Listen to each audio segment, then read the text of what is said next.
cancel lah. Tapi besok saya kena perbuat. Oh, ya. Assalamualaikum. Waalaikumsalam, Tan Sri. Oh, there's not a student this one here. I saw here.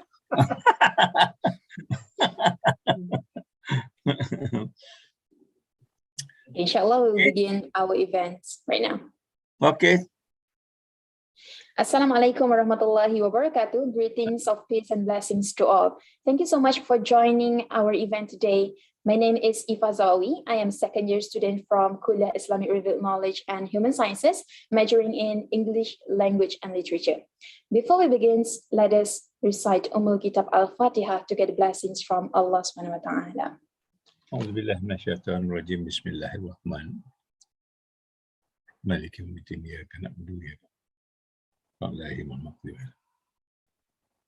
Amin, amin, ya Rabbal Alamin. I would like to extend a warm welcome to Honorable Professor Emeritus Tan Sri Zulkifli Abdul Razak, Rector of International Islamic University Malaysia, Associate Professor Dr. Zainal, Director of Sejahtera Center for Sustainability and Humanity, Professor Faris Ismail, Co-Chair of Unesco, Chair in Future Studies at IIUM, distinguished speakers, Alif Naif, Sister Ari Madura, Brother Bernard O, Sister Aida Amira, and Brother Hafiz Zainal, student leaders for all universities, youth representative from the Global Regional Center of Expertise RCE Networks, and to all brothers and sisters, my dear participants. Welcome to Youth Features Webinar. For all your information, Youth Features Webinar is a platform of young promising leaders who are experienced on a grassroots level to present their community transforming projects and exchange best practices and future vision around sustainability and well-being. Without further ado, it is my pleasure to invite Professor Tan Sri Dr. Zulkifli Abdul Razak, Rector of IIUM, to deliver his opening remarks. Please welcome. Thank you very much. Bismillahirrahmanirrahim. Alhamdulillah Rabbil Alamin, wassalatu wassalamu syafil anbiya mursalin Sayyidina Muhammadin wa ala alihi wa sahbihi ajma'in. La hawla wa la quwwata illa billah.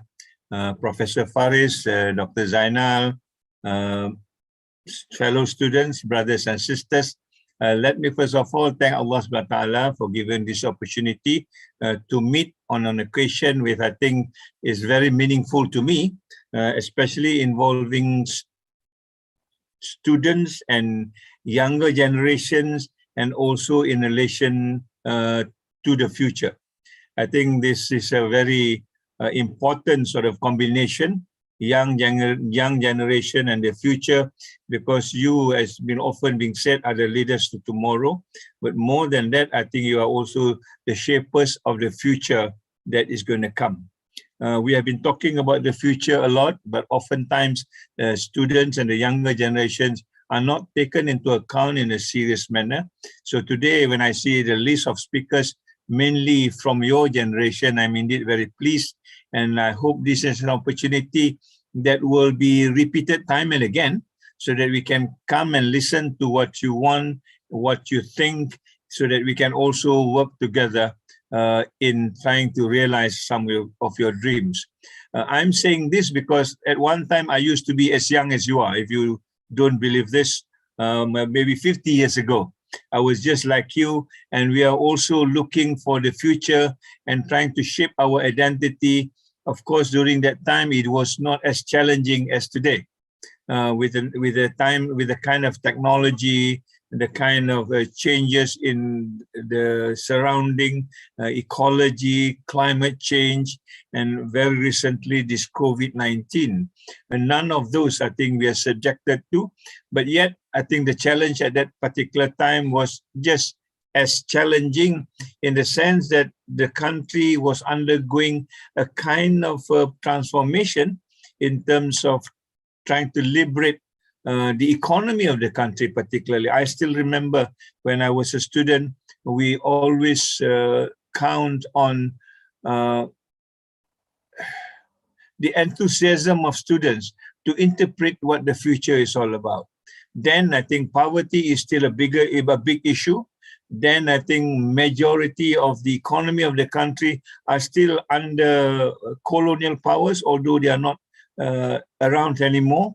I remember Harrison and Crossfield, Guthrie, Sam Darby, not the Sam Darby that we have now. All these are big multinationals that holds a lot of what I would say wealth of the country in the sense of economy.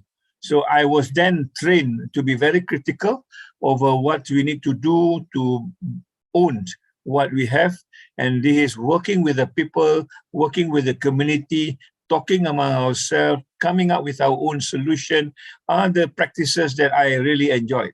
Beyond the classroom sometimes are rather dull because we talk about the same thing again and again in a textbook style, whereas walking with a student and looking at what the future would be like really enhance your thinking, give you the desire to be better, and also be courageous in trying to make the change. So I hope this seminar tonight will inspire you in the same way, will sort of awaken the youth inside you that has been probably sleeping for quite a while because the challenges around you may not be exciting enough to awaken yourself. Now, with all these challenges, I think you need to be sensitive over not only your environment, but the environment within you. And in the context of Islam, we talk about your fitrah. What is it that's demand of you? And how do you translate this for the betterment of the people around you? In our context, we talk about rahmatan lil alamin. So these are issues that I am very, very envious, that I wish I'd be as young as you again, so that I can also be participating in terms of, how do we shape the future? Although I will not take an active part, but I will be rest assured that this university will be sensitive to your needs, will be sensitive to your wants, and will be sensitive to your vision. We need to work a little bit more closer so that we begin to understand where you're coming from and how we can realize this not only for your generation, but for the many generations to come. Our university, IIUM, promises this.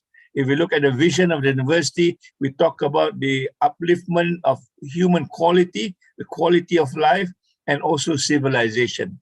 No other universities around the world, if I can recall, has got such a novel sort of mission statement that needs to be realized. And therefore, we are really challenged. Students and university alike are really challenged to translate this idea of uplifting human life, which is now in the doldrums. You look at the COVID, you look at the flooding, you look at the hunger, migration, population, all this tells us there is nothing that we can look up to until and unless we change things around. And who is going to change it? You guys are going to change it. And how you're going to do it? You're going to do it to form a seminar like this where future is your focus. And I think there are methodologies, there are ways of trying to channel where your energy should be so that the future that you realize, the future that you want will be realized, and so on and so forth. For your information, the university, our university, IIUM, has already got a vision of what we call IIUM 2040. In fact, last year we have sort of did a seminar of this nature, but probably a little bit larger than this over 3 days, and focus ourselves, where do we want to be in the year 2040? And that vision is very much your vision at the same time. And I want you to add on to this vision. Make whatever changes that there is important to you that we have missed, because the generation that talks about this vision in university are not as young as you are. Maybe most of them are lecturers of mid-age and so on and so forth. So you're welcome to look at this vision and see how it can be better and more relevant to you. And I certainly would back this up so that this vision can be owned by everybody in the university, not just the older generation, but more so the younger generation. Yeah, I see Professor Faris is there. He is the co-chair of UNESCO Futures. Again, we are one of these many universities that has this chair that talks about the future in the context of well-being and so on. And I also see Zainal, Dr. Zainal there, who is also instrumental in bringing this chair to the university and also looking after sustainability and humanity from the Sejahtera Center point of view. So we've got all this lined up today, and I hope you will maximize it and make it happen. And I really look forward to the outcome of the seminar. Maybe for the first time, we will do this again when the time is convenient, so that we really can chart the future forward. So congratulations to everybody who have signed up for this. Congratulations to the organizer, and congratulations to the university for allowing the youngsters to speak up in a different way. I know you have been speaking out on issues perhaps which is more close to you and very much close to your living environment, the mahala, the kuliah, and so on and so forth. Here we're going to go beyond that. Yeah, the mahala and the kuliah is not as important as when you look at the future in a total perspective, where everybody can be counted in the context of humanity and rahmatan lil alamin. So we pray to Allah subhanahu wa ta'ala that we are given this blessing, the courage, and more importantly, the vision and the sight to move forward so that we can be accountable for what we do in the future, and more importantly, realize a better future than what we have now. So thank you very much. Wabillahi taufiq wa hidayah. Wassalamualaikum warahmatullahi ta'ala wabarakatuh.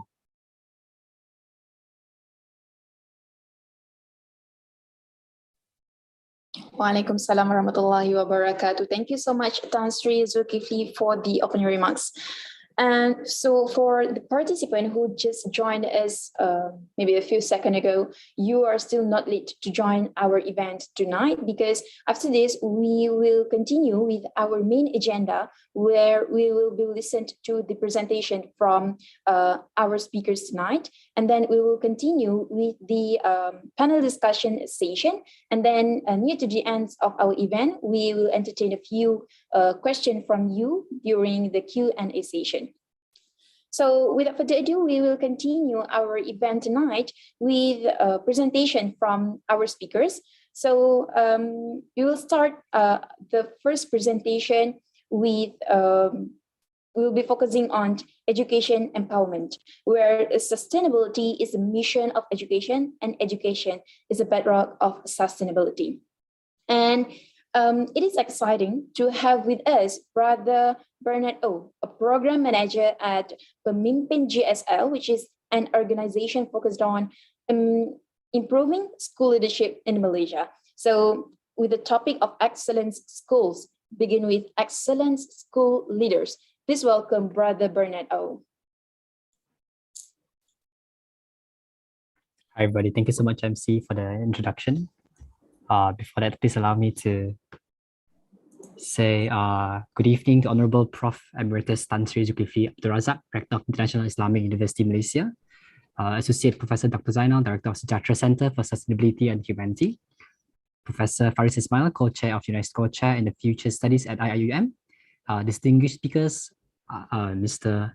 Ali Alif, Ms. Madura, Ms. Aida, Mr. Hafiz, and student leaders from all universities, and youth representatives from the Global Regional Center of Expertise, brothers and sisters. Good evening, and it's my pleasure to be here tonight. Let me share my screen before I start.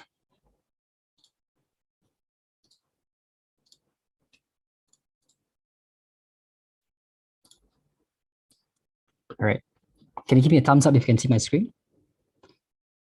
Good, thank you so much. Hi, my name is Bernard. I'm a Senior Program Manager from Pemimpin GSL. And I had the opportunity to join Teach for Malaysia, and taught in a high need school for 2 years in SMK Taman Daya in Johor Bahru. And after the 2 years of experience, after understanding the issues on the ground, on what are the challenges of teachers and students, that inspired me to continue working in education. And what I did was I joined Pemimpin GSL, which is my current company, which provides professional development and training for government school leaders and teachers. So within the last few years, I've worked with more than 50 schools all across Malaysia, and I'll be sharing with you a bit more after this. I'm also part of the Ministry of Education representative in Dewan Muda Malaysia in the Malaysian Youth Parliament. So before I start, let me share with you a quick story about what was my experience as a teacher and how was my experience working with few school leaders, right? So I think when I was a teacher, I had the opportunity to work with two types of school leaders. Firstly, when I was there, I had a leader which is rather authoritative and focused on public relations and branding. This leader is very interested in the school winning awards and competitions, which I think is very, very important, but sometimes at the expense of focusing on students' education and protecting students' time, learning time in classrooms.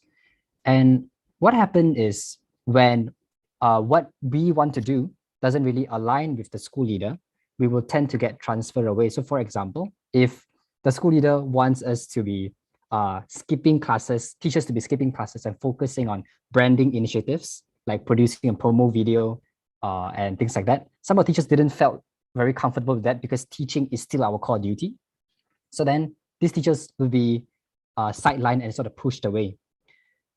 And unfortunately, I was part of the group that was being transferred to the afternoon session. But what happened was I had the opportunity to work with another type of school leader, which is very community-centered, which empowers teachers and students to run their own initiatives. And they cared about the teachers and students' well-being as well as their learning experiences. This leader would always check on the teachers' well-being, ask the teachers how is their learning experiences, and ensure that they are supported the best way that they can so that they can perform in the classrooms. So as a teacher, having the second type of school leader made all the difference because I am empowered to carry out not only what the school leader wants, but also what we think is important based on the issues that we see on the ground in the classrooms. If I see that the students need emotional well-being initiatives to support their mental health, we can do that because that's what we think is important. And after the 2 years of teaching, after I finished my teaching contract with the Ministry of Education, I started thinking, what can we do to produce more leaders like the second kind of school leader, which empowers the community, which takes care of the community? And that's where I joined my current company. I found the opportunity in Pemimpin GSL, and that's where I'm working right now. So a little bit about Pemimpin GSL. We are a non-profit that focuses on the government school leadership in Malaysia. And our vision is that we want to see every school in Malaysia being led by effective and high quality leaders who will drive school transformation. And for the past 5 years, we have reached 360 schools, over 1,000 leaders, and we have run multiple levels of training programs for teachers and school leaders. We also have multiple programs like targeting different levels, like I mentioned just now. We have the first program is called LEAD, that is targeting middle leaders, leaders that will eventually become the management, will join the management in the near future. We also have different programs that focus on school leaders. And finally, we have the Masterclass Premium program, which focuses on teachers. So we want to create a pipeline of leaders in this education, in our education system, so that we will always have quality school leaders coming up on top. So some of the problems and challenges we notice when we are doing the work on the ground is that a lot of school teachers, so in a survey that we have done, 70% of the government school leaders haven't received professional development for the past 3 years. And that is only within like a small survey that we have done with 100 school leaders nationwide. And that brought us to think, what about this? What if this is true in the whole country? Then we think that our teachers might not be having enough support to be teaching their best within schools. The second issue we notice is school leaders are expected to shoulder very heavy burden to not only manage the school well, but to take care of the well-being of everyone. But they only have 6 months of training before becoming a headmaster or principal. And that is only a one-time training. There's very little follow-up training for the school leaders. And just think about how if this wouldn't be the case in a corporate company, for example. If you want to become a CEO of McDonald's or Tesla, for example, you cannot only have a 6 months training and then eventually become a leader. You will need much more than that. So in comparison, we feel like school leaders are getting very, very little support. And finally, we noticed that there's also a lack of incentive and motivation to become a school leader, because becoming a school leader normally means a lot of extra work, but very little, not a significant enough amount of financial compensation. So what we try to do at Pemimpin GSL is we want to create a community of school leaders that are passionate about what they do, and so that they continue to stay inspired and do great work on the ground. From the work, we noticed that from some of the research that we have done, we noticed that school leaders can contribute to improving student outcomes by influencing the environment in which teaching and learning occur, and building capacity for professional learning and change. And according to a study, a school leader can impact up to 20% of a student outcome in a school. If you have a very good school leader, it can increase student outcomes by 20%. That's how much a difference a school leader can make by protecting instructional time, by giving teachers the proper support that they need. This makes a huge difference. And so in our organization, what is our approach? We noticed that school leaders, some of them struggle with tech tools. So we introduce easy to use tech tools, which saves them a lot of time from administrative work, so that they can focus on supporting the teachers and students. We also teach them how to use data to drive instructions. We don't only collect data in school for the sake of collecting, but we actually use it to inform how can we make more meaningful decisions on the ground. We also encourage collaboration among school leaders. We noticed that school leaders in Malaysia tend to be playing education as an individual sport, like one school taking care of their own school and etc. But what education should be, because everyone has the same goal, is for every child to have quality education. If everyone has the same goal, why can't we play this as a team sport, where we collaborate with one another, where we share best practices, we share resources with one another? So what we do here is we create a learning management system where each school leader can log in and they can interact with one another, they can learn from one another and share their best practices and learning experiences. And this system is used by school leaders nationwide, covering every state in Malaysia. Finally, what we do is in our program, we also empower our school leaders, share some content, share some strategies on how they can train their teachers better themselves. So what we notice is when teachers are empowered and teachers have the right skills and knowledge, they can do wonders on the ground. For example, this is one of our school leaders. Her name is Mrs. Anuradha. She is a new principal in the SJKT in a vernacular school. So within a year of her acting as a school leader, she has improved the passing rates of the major exam, of the UPSR exam, within a year. And this is how much a school leader can make, the difference that one school leader can make in a school. What she did was 3 simple things. She focused on giving quality feedback to teachers on how to teach better on a consistent basis. Number 2, she focused on instructional leadership in a role, meaning she treated herself as a teacher, leader, and role model, where she will do everything that she asks the teachers to do so that she can inspire the teachers to do the same. Number 2.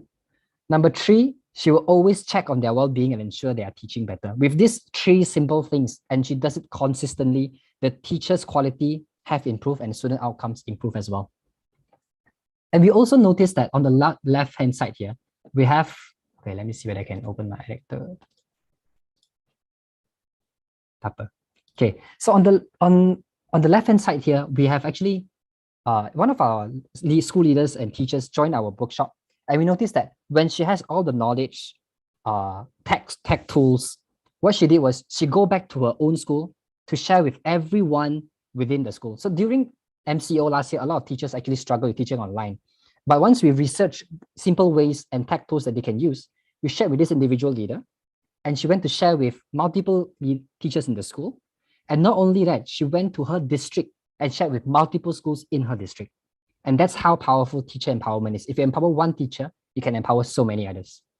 And on the right here, it's when MCO was also at the early stage. A lot of rural schools are struggling on how to cater to students which doesn't have internet access. And this is one of the schools that did this Dropbox station before a lot of people thought about it. They were empowered to make decisions that are suitable for their situation. At that time, MOE haven't even come up with a Perkele link to tell them that they should be doing this. They thought this is how I should be reaching out to my student and giving them the opportunity to learn. So then they created this Dropbox on the ground. And these are just some of the stories that I've shared. If I have more time, I think I will go share a little bit more after this. After working with school leaders for a while, here are some, I would say, rather radical policy recommendations that I would think would change and shake up our education system. Number one is providing quality in-service training for school leaders and teachers nationwide. Just now on a survey, we found that 70% of teachers didn't get training for the past 3 years. And that is not the case in, it's a huge contrast compared to international schools. International schools receive training every year, and we think our government school teachers deserve the same. If not, when things like COVID-19 happen, it'd be very difficult for them to pivot and to adapt to online teaching. And in the future, who knows what kind of challenges are there for teachers. But if we give them proper training, only then they can adapt and teach effectively despite the different circumstances. Number two, I think another policy recommendation that I would like to call out is to give teachers and school leaders the autonomy to carry out initiatives on the ground and skipped without the need to go through multiple layers of bureaucracy. So currently, our Ministry of Education is so centralized that if you want to do something, you need to get multiple layers of approval, only then you can do it. So for example, we noticed that 2 years ago when the Sungai Kim Kim incident in Johor happened, where there were river pollution and it caused students to fall sick. The normal and immediate reaction would be for the school leaders to make decisions straight away that can protect the students' best interest and well-being. But what we saw is that they were very hesitant.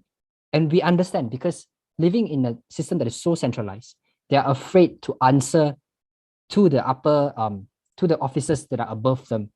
So they were very hesitant. So I would think that if we want our leaders to be empowered, we need to give them the autonomy and the trust that they will do the best for their students, because only they will know what's best on the ground.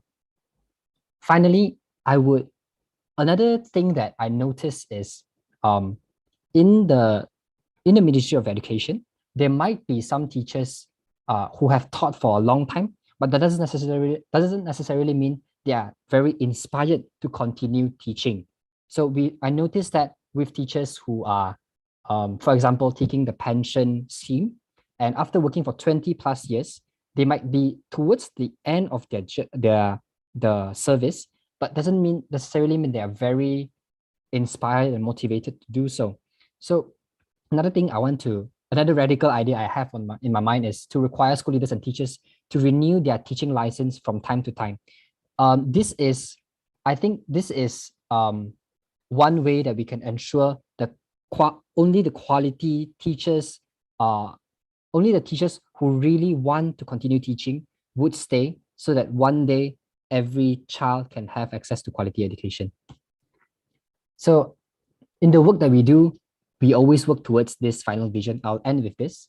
We hope that one day, every school in Malaysia is led by effective and high quality leaders who will drive school transformation. We believe that once a school is led by effective leader, the teachers will be empowered and the student outcomes will increase. That's it from me. Thank you so much. Thank you so much, Mr. Bernard O, for the mind open sharing. Then I believe that we received a few news that we not even come across about what the school in the foreign country done to their school leaders or teachers. So we proceed to our next speaker, ladies and gentlemen. The next speaker will show the living proof of driving economic growth and solving community issues through social entrepreneurship. Sister Ari Madura, the director of operation of Bites and Beans Cafe, which is a part of initiative of the Association of Social Services and Community Development of Gombak District and Selangor. And A little bit of background about Sister Madura is she has been the manager alongside being experienced in incorporating technology work in running the business. She speaks 3 different languages fluently, and this is very inspired me most. And as she works with a community of diverse background in Selayang. And so now, please welcome Sister Ari Madura. The floor is yours. Thank you very much, MC, for the wonderful introduction. So let me give a warm welcome to our Honorable Professor Tan Sri Zulkifli and also our Professor Dr. Zainal, the Director of Sejahtera Center, along with Professor Faris Ismail, the Co-Chair of Unesco, and also with my co-speakers as well. And then students, leaders of all the universities, youth representative, from the RC network, my brothers and sisters, a very warm welcome. Thank you very much for this wonderful opportunity. First of all, let me just quickly share my screen. Okay. Okay, so first of all, I would like to congratulate the Sejahtera Center IIUM and the collaboration partner for organizing such a webinar for youths. Thank you for giving us these opportunities to share about our social enterprise initiatives. So IIUM as always have a special relation with PSPK as we have get the opportunities to work together and we have partnered with RC Greater Gombak. So it's always been a great pleasure to work with RC Greater Gombak. So basically, like since young, I have been loving to do volunteers work. So I do a lot of volunteers work and I love to work with people. So while working with people, we actually can learn a lot from them since we are meeting like different kind of peoples. And also we can know more about their issues directly, like what's happening in their life and they are willing to share with us. So this leads me to do more for our community. So through these years, I got the opportunities to work with PSPK. We met up with PSPK, so they are also doing the same thing. So I'm so excited to work with them. So till date, I'm working with them. So currently, I have completed my bachelor degree in technopreneurship, and now I'm working as a director of operation in Bytes and Bins. So basically, youths, they are our future.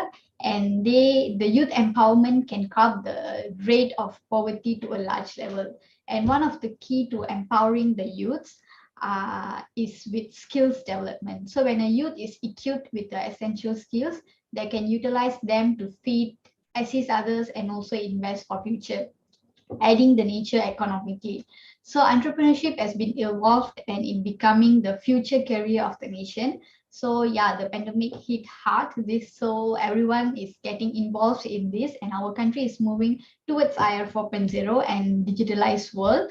So this makes the youth to be more self-sustainable. So with that, I will share my journey and how PSPK has empowered youths like me. So PSPK, we have been established for 15 years and we are involved in various community development activities. There are more than 15,000 people we have served in this past 15 years that have benefited, including youths like me, myself. So PSPK always have a special interest in empowering the youths. So for today, I'll briefly share about one of our recent social enterprise initiative, which is the Bytes and Bins Cafe. It involves the youths and also women in the journey of social entrepreneurship. We have been imparting the knowledge of baking barista entrepreneurship among the youth youngsters and also the underserved women those who are living in an urban poor community for the past 3 years. So as a start, during that time, we are not too involved into that. So we just started slowly. We take pre-orders and we try to approach corporates that are willing to help us, and we started to sell in an event basis just for us to understand the market. At the same time, it will help the youths to learn slowly. We can't give something to them on their hand and we let them to do that. So we have to teach them slowly. So that's how we go it slowly. So as a step forward, we currently launched the Bytes and Bins Cafe, which we are confident enough to meet the demands on daily basis. And also through this, we create more employability opportunities for many women and also youths for them to utilize their learned skills.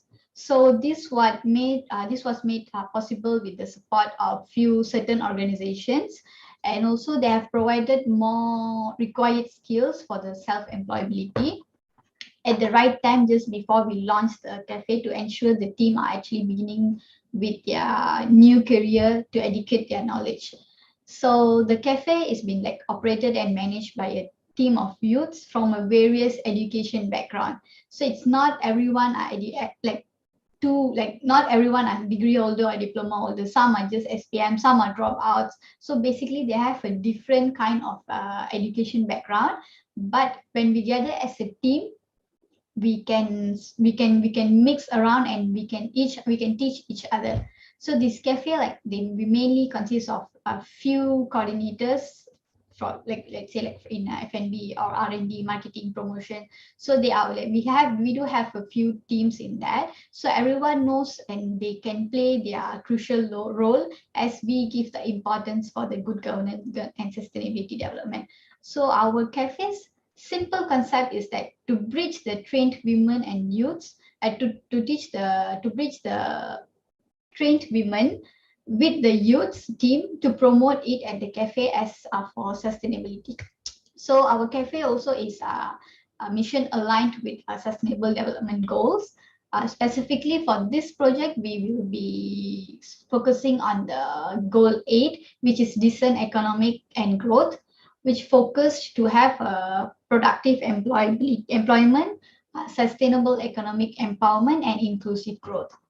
So with that, I would like to introduce my most valuable friends that we were working together with me. We do have too many youths with us, like 10 current youths they're working with us, but both of them are also our young social entrepreneurs, Perasi and Kai. Perasi, she's working with us from the scratch. Before we begin the cafe, she was with us doing all the groundwork. She has been with us.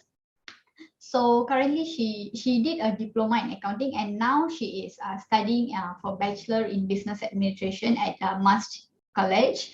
And she knows how to manage time for studies and also for works. So next is Kyrie. He's also been with us from starting, and we discuss and we plan together for our cafe. So he finished his studies in culinary arts, and currently he is our main chef. So why I would like to share about them is like their sacrifice and their understanding make us to launch the social enterprise successfully. Together with them, we have trained around 20 youths and also women in the entrepreneurship and skills training. So I'm sharing this because we must know the importance of having a good team whom are willing to stand together with us. So it is actually our responsibility to support our team to grow, and mainly on their self-development, and also we must always be open for a partnership. Like for PSPK, we always give an importance for partnership, so we can get many more youths to work together. So through this, we can impart more knowledge and skills to people to empower them. So basically, investing on people is the best way to have a better future. You invest this way is actually we empower more people. So our initiative is to address the problem is that the poverty and also the employability. Our main two issues is actually a global issue. So to solve this issue, we created opportunities for youths and also for women by providing them job opportunities. Thus, they will earn by themselves and they learn to be independent. So on the other side, we also do provide a skill training by instilling the entrepreneurial mindset to the women and also youths. It depends on their education background, yes, as I mentioned before, and the ability of the performance, and also for them to provide the flexibility of attending their domestic commitment to ensure there is a work balance. By doing this, we are actually encouraging more women to participate in the economic empowerment activities, which will increase their self-esteem and bring a change in the community. So far we have created self-employment opportunities for around 64 people 54 we are people in baking industry. The 64 is for a baking industry, and also we have directly employed around 19 women and also 10 youths in the cafe itself. And also it's actually a good startup for us. So the cafe been in operation since 16 September and 16 September 2021. So approximately it been like we have been in operation for like 4 months. So the cafe sustainability will contribute to our social responsibility, where we to serve the other community members by supporting the continuously needed services and empowerment activities to uplift the underserved women and youths. At the same time, we do focus for education and youth empowerment, as it is one of their opportunities for them, for the youths to grow. So as after this, we can moving on the policy that our government have implemented for entrepreneurship. I'm showing this is actually this policy has been implemented on 2019 by Dr. Mahathir, but this policy is basically about a long-term strategy for us to become an entrepreneurial nation by 2030. So it has like about 5 objectives, 6 strategic, 60 something initiatives, and it's all about entrepreneurial. So for today, I'll just touch on the strategic trust one, which is fostering entrepreneurship culture across all segments of Malaysia society. And it is supported by 2 strategies and also 10 initiatives.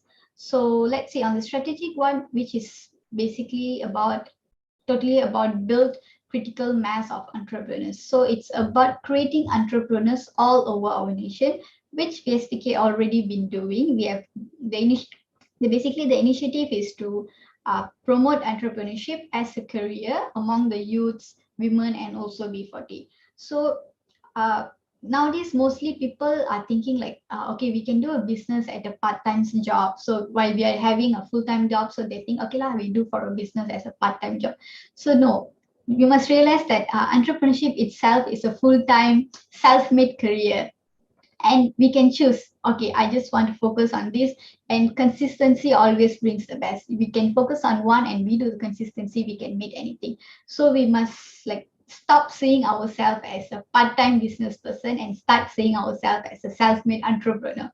Entrepreneur is something that gives us a motivation rather than saying I'm doing a business. So as for the strategic 2, it's about enhancing the implementation of entrepreneurship education and skills. So this initiative is to stronger collaboration between industry, business with education institution, academia. So we can introduce this to other NGOs while working, those who are working in social or working with the people, and include this in their entrepreneurial skill trainings.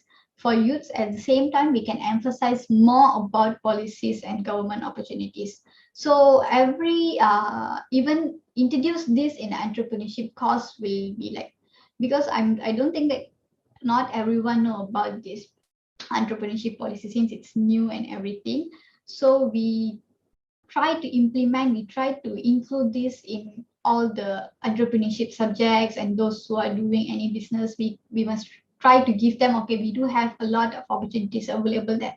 So like we can't reach all these objectives of national policy 2030 without any efforts.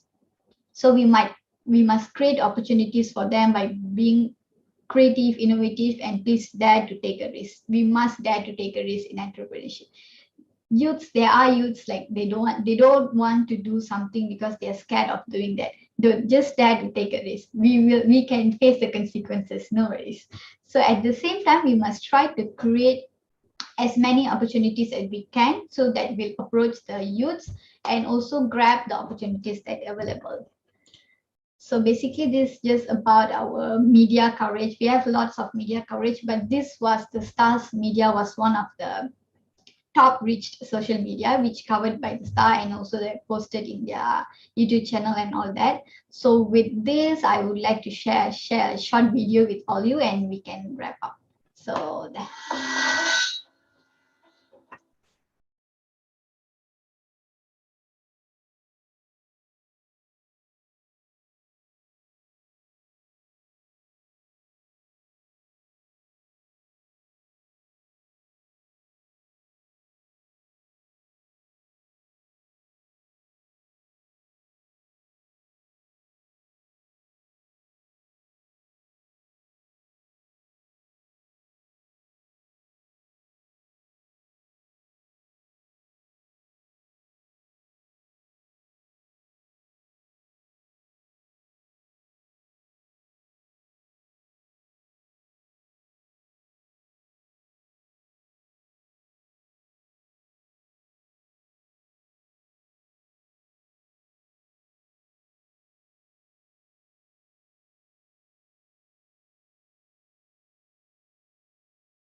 Okay, so that's just a short video to share about our cafe.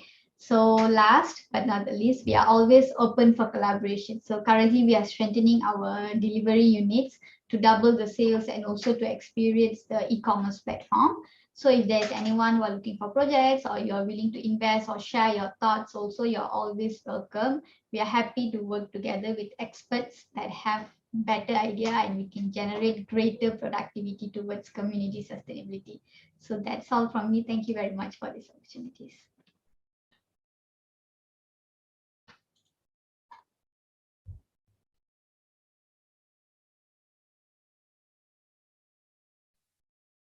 All right, thank you so much, Ms. Madura, for the presentation. And I love how fancy the name is, Bite and Beans Cafe, where we can bite and at the same time maybe have some coffee beans and so on. But I believe that it is a great idea where the establishment of Beans and Bites and Beans Cafe just not only focusing on the profitable goal to be achieved, but also provide what should be provide to community also, especially for youth and women. And I think we have already listened to two presenters tonight, and a little engagement with all of you. If you currently are doing good, can you type 1 in the chat box? And if you hungry, because just now we just watched the video about bakeries, about pastries and breads and so on. And can you type 2 in the chat box? And if you want to go to Bites and Beans Cafe right now, please say yes in the chat box. Okay, that's all I want from you guys. All right, so I think we will proceed our event tonight with the next presenter, which is It Starts with Youth. Is the topic for our next presentation, focusing on environmental awareness and action, which is to be delivered by Sister Aida Amira. And Sister Aida Amira is currently involving as a facilitator in a Kalsum Sejahtera program of the Kalsum movement. And a little bit more about the background of Sister Aida Amira is she has founded Reef Libel, a student-led organization that supports coral conservation efforts in Malaysia with 4 of her friends. And her experience in Reef Libel and environmental volunteering programs inspired her to do something more sustainable and led to join the Kalsum movement. And through the Kalsum Sejahtera program, a 4-month project-based camp, she strives to educate the youth particle school student in environmental justice. And right now, I will pass the floor to Sister Aida Amira to deliver her presentation. Please welcome. Thank you, MC, for the amazing introduction. Bismillahirrahmanirrahim. Assalamualaikum and greetings. I bid to Honorable Professor Emeritus Tan Sri Zulkifli Abdul Razak, Rector of International Islamic University Malaysia, Associate Professor Dr. Zainal, Director of Sejahtera Center for Sustainability and Humanity, Professor Faris Ismail, Co-Chair of the Unesco Chair, and distinguished speakers, student leaders from all university, fellow audience, brothers and sisters. Hi, I hope everyone is having a good time so far. Hope you guys had your dinner and is well fed to hear my speech after this. Firstly, I would like to thank Good Society IAUM for the opportunity for me to speak today. So my name is Aida Amira. You can call me Aida, and I'll be sharing more on the environment aspect as the representative from the Kalsum movement. And I think the committee will help screen sharing my slides.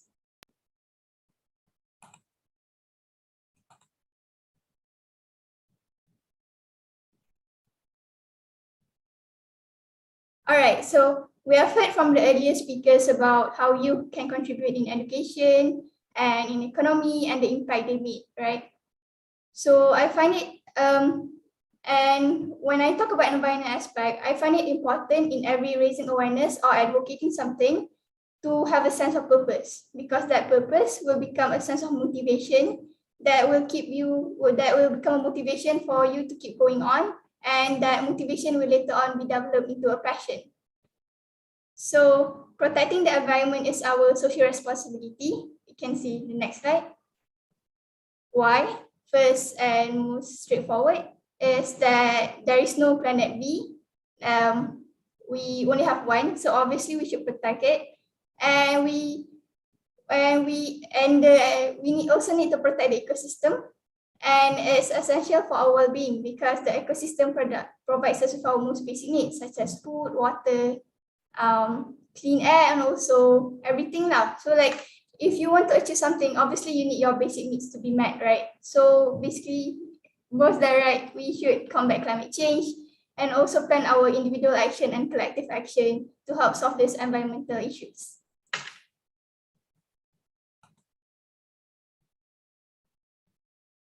Okay, I think we can go to the next slide.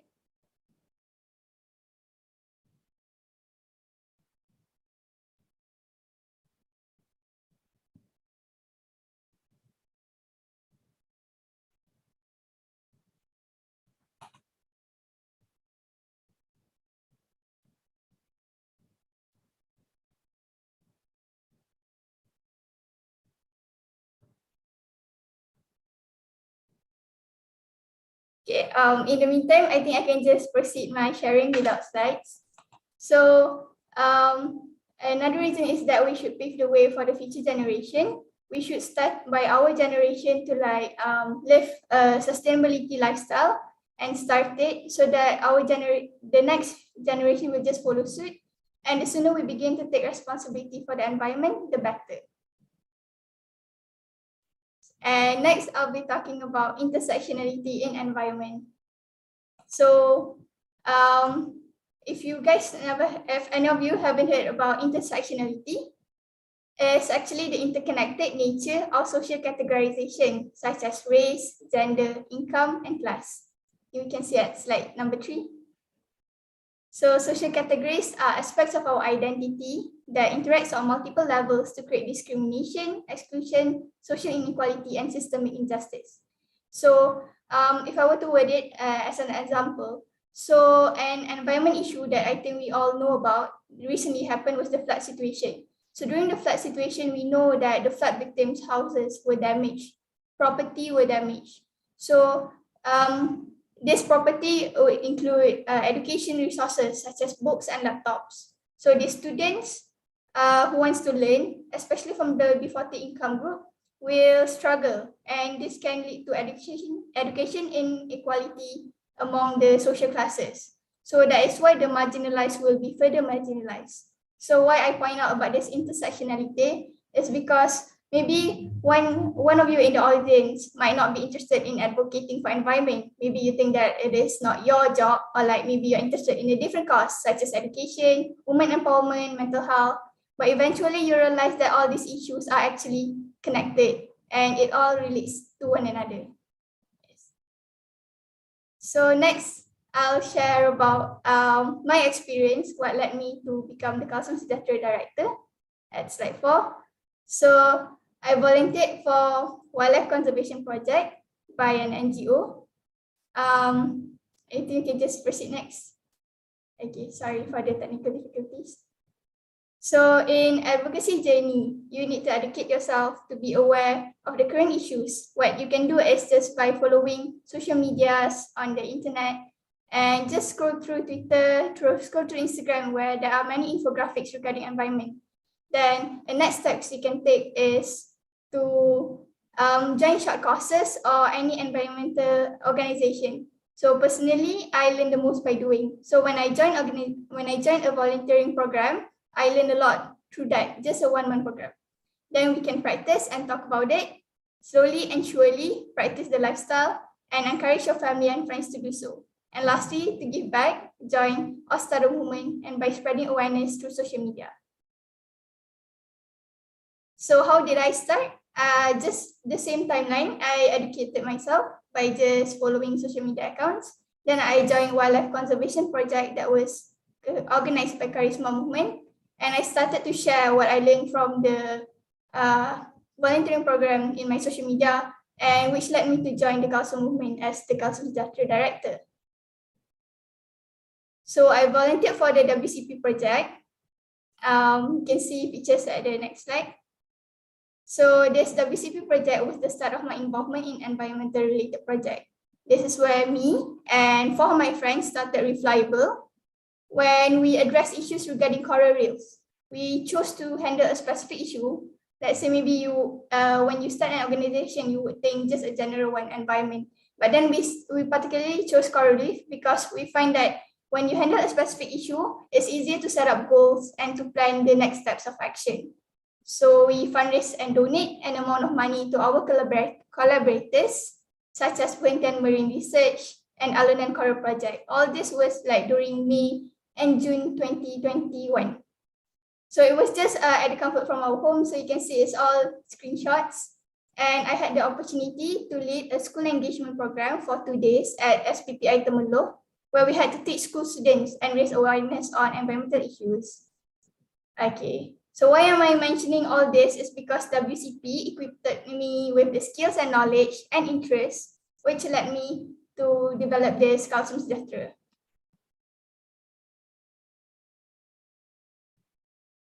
Okay, so the Kalsum movement. The Kalsum movement specializes in tackling education inequality in Malaysia, and they focus on developing Malaysia future leaders by empowering university students to share knowledge, skills to help younger economically disadvantaged Malaysian students to achieve their ambition. So what Kalsum does is basically we conduct camps to secondary students, and since Kalsum movement is a student-led organization, the committees or the planning team are students. Facilitator consists of university students who volunteer for our camps, and we have 2 types of programs, which are summer programs and also sustainability programs, which I will explain more later. So next is the Kalsum movement pillars. It's important to have pillars or values so we can carefully plan our projects based on the movement's values. So we have English language proficiency, exposure to post-secondary education opportunities, development of academic and non-academic skills, and nurturing the Kalsum spirit. I would like to highlight 2, which is the development of academic and non-academic skills, and also nurturing the Kalsum spirit as it relates to the program that I'm directing with my co-director Zaid, who's in the call right now. Okay, so next, we can see that that's a screenshot of Kalsum virtual program. So Kalsum Sejahtera is a virtual project-based camp that was firstly introduced in 2020. So it is relatively new. We expose secondary students to different areas that are often gone unexposed. So we have like 3 cohorts for every tenure. So we can choose like among political literacy, child advocacy, national unity, emotional intelligence, and we add environmental justice for this year's cohort. So in 2020, we have benefited about 30 beneficiaries with 6 facilitators and 3 organizations.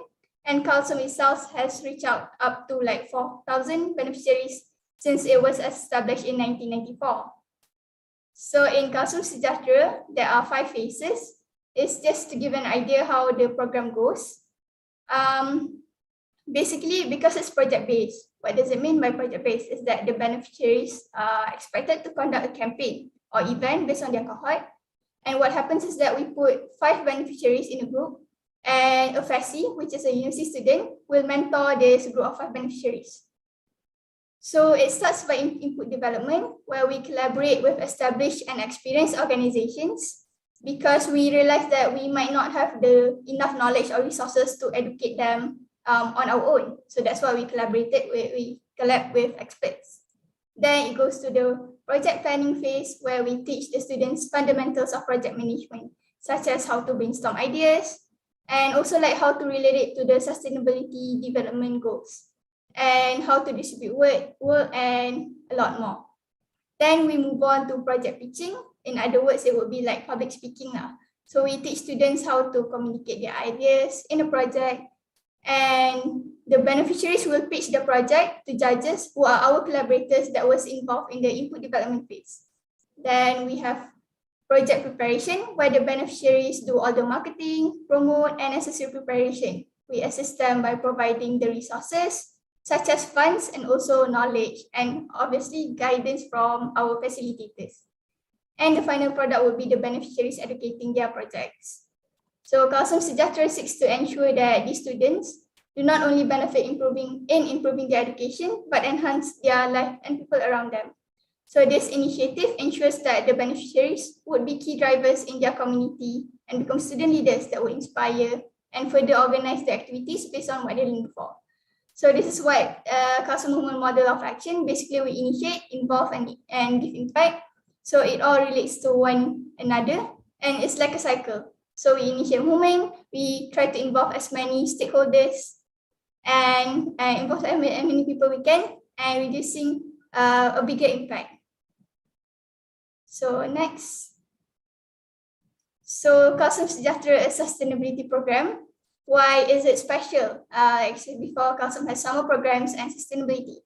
So for sustainability programs, it is a longer time. So like summer program would be on a weekend or like 3 to 5 days. But sustainability program is a 4 months to 6 months program, and you'll meet the beneficiaries for like 6 times. So the idea of having a sustainability program is that it will instill a sense of responsibility and also a sense of commitment. You ever feel like if it's a one time, you would just like not really commit, but when it's a long-term program, people would take the initiative to stay disciplined, to stay committed. Then we hope the beneficiaries get to produce instead of consume. So being able to give back instead of just receiving the knowledge. By being able to give back means that they are able to conduct the project. Then we have accountability partner or group, and it becomes a motivator to stay disciplined because they have their friends, their group of 5 friends, and also like the facilitator to like become sort of like a coach to like make sure they are updated. So yeah, so all this will encourage action because people struggle more with action rather than awareness. Okay, proceed next. So to conclude, like what I said before, and like to wrap it up into three sentences, I would say that you can do it too. You can be the change you want to see. I never expected me to be involved in environment because I wasn't actually interested. I was more interested about like mental health, like I'm interested in mental health, which is why I studied psychology. But then unexpected experience led me to who I am today. Then we can connect with like-minded people. Your journey doesn't have to be a lonely one. So when you have a lot of friends, especially friends from like other courses, it can help you a lot with your projects. And environmental science is an interdisciplinary field. You have to know what you can offer. It doesn't need to be, you don't have to have an environment background to do change. So let's say you're from a law background, you can discuss on policies. And if you're a data science background, there's actually a lot of like identifying turtles job in environmental science. So know what you can offer and contribute in environmental issues. Okay, next. So I'll wrap it up with some youth-led organizations that you can follow for volunteering opportunities and programs. This is the Kalsum Movement, Karisma Movement, and particularly for environmental issues is Youth United for Earth. And next is organizations that you can follow. You can follow for infographics on environment. So that is all from me. Thank you.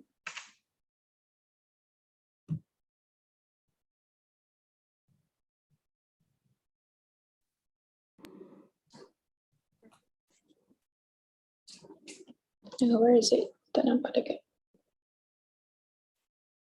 Yes, thank you so much, Ms. Aida Amira, for the phenomenal presentation. And I find significant between the title is Start With You with the bracketed TH, which is when we combine it, become youth. But then the significance of Start With You is we have to start with our own self. And then throughout the process, we will start to continue educate our family, and then which become bigger to our community. And next, we are grateful to have Brother Hafiz Zainal, the president of the Good Society, to talk about the community organizing and empowerment. So a little bit about Brother Hafiz Zainal is he is a final year student majoring in education in International University of Islamic Malaysia, has formed the Good Society that started out with COVID-19 diary. And the initiative is to help the students that stranded on campus to find emotional and social connection in times of unprecedented lockdown in 2020. And it has developed into a new youth-led and movement with over 100 members right now, focusing on grassroots empowerment for sustainability. And his experience in various student movement and passion in community organizing inspired him to establish the organization. So please join me in welcoming Brother Hafiz Zainal. So now the floor is yours. Everyone, Assalamualaikum and good evening to all. Waalaikumsalam. Okay, you can hear me, right? Yes. Okay. Honorable Professor Emeritus Tan Sri Zulkifli Abdul Razak, our Rector, Associate Professor Dr. Zainal, my mentor, Director of Sejahtera Center for Sustainability and Humanity, Prof. Faris Ismail, Co-Chair of the Unesco Chair in the Future Studies IUM. Also our distinguished speakers, Brother Alif, Sister Madura, Brother Bernard, and also Sister Aida. And of course, all student leaders from different universities, brothers and sisters. So thank you so much, Sister Ifa, for hosting. Let me just introduce myself briefly. I'm Hafiz Zainal. So it's a great honor to be together with different people whom I think you guys' reputation precedes you. I'm currently still a student here in IEM, and this is my last semester. It's going to end soon. So I'm a major in Islamic education and soon going to graduate from this university. So I'm just going to make use of this opportunity to deliver the idea of empowerment, in which that's what we've been doing kind of throughout the establishment of the Good Society. And just a little bit of info, the Good Society is a new organization officially established as a student club in this university last November, if I'm not mistaken. And we also have an NGO. So what is the Good Society? As Sister Ifa has already mentioned, it is a youth-led organization, and we're kind of focusing on sustainability based on several goals, which are good health, good education, good technology, good equity practice, good environment, and all of these are manifested through different divisions. So right now we have around 150 plus members and around 100 initiatives, and it's registered as both student club and also NGO. So this is the brief background of our organization.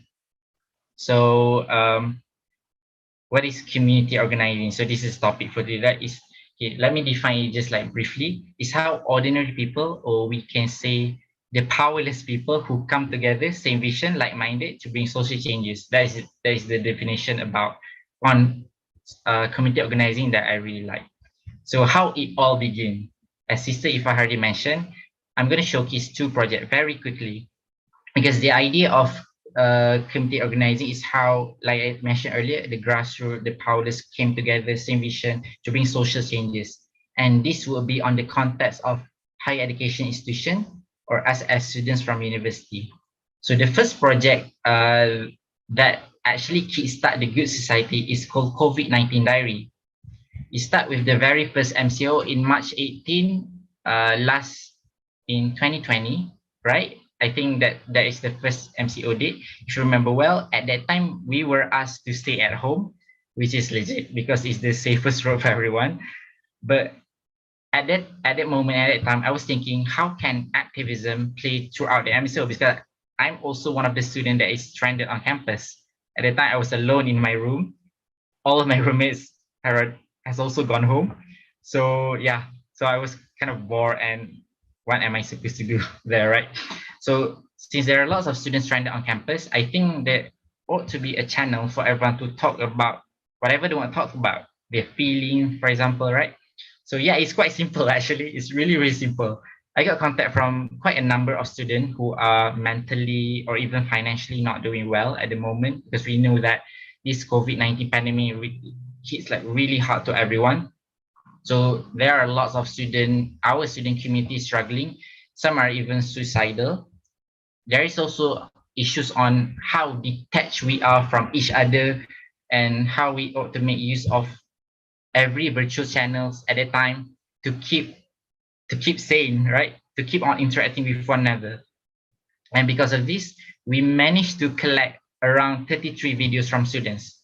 And I would say it is an abundance of feelings when we get to listen to all sort of stories from them. I mean, some people are struggling with death, some people are struggling with household abuse. Yeah, there are stories like that.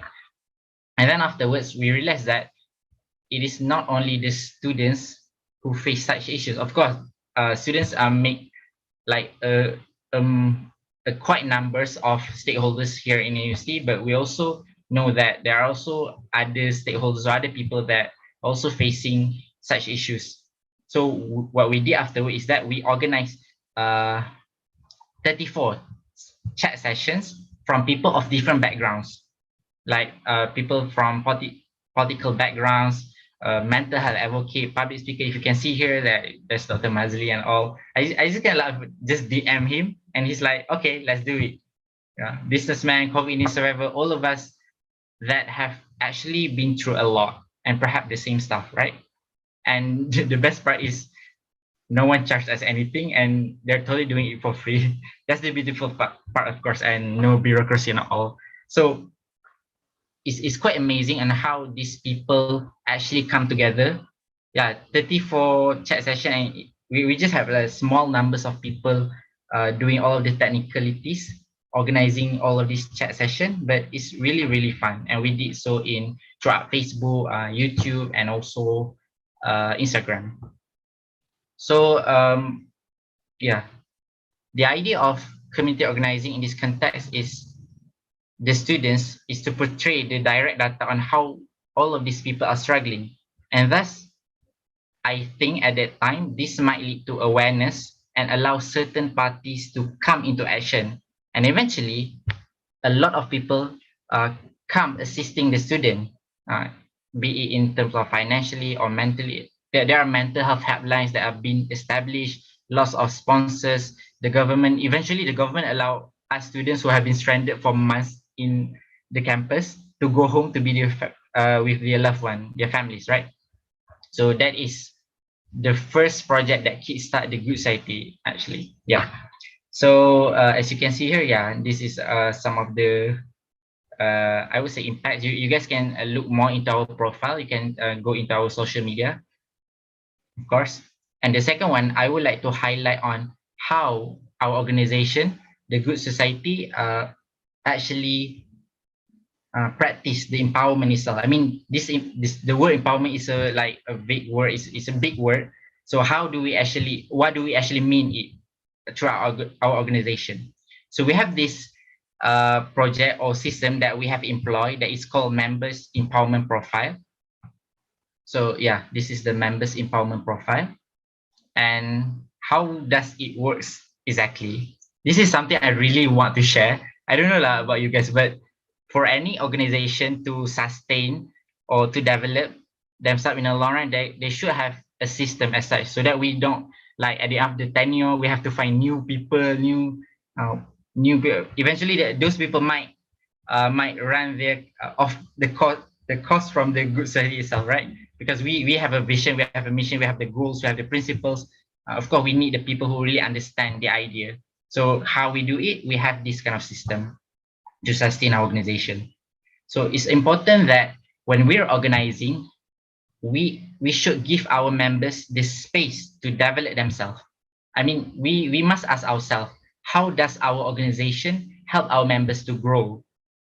We want to focus on the community, but we also have to acknowledge the human resources, our members, the one who's been doing a lot of job, lots of stuff. Sometimes we see them only doing like technical stuff, but they're the one that actually raise our organization, our reputation. It's not the president or it's not the vice president even, it's the people within.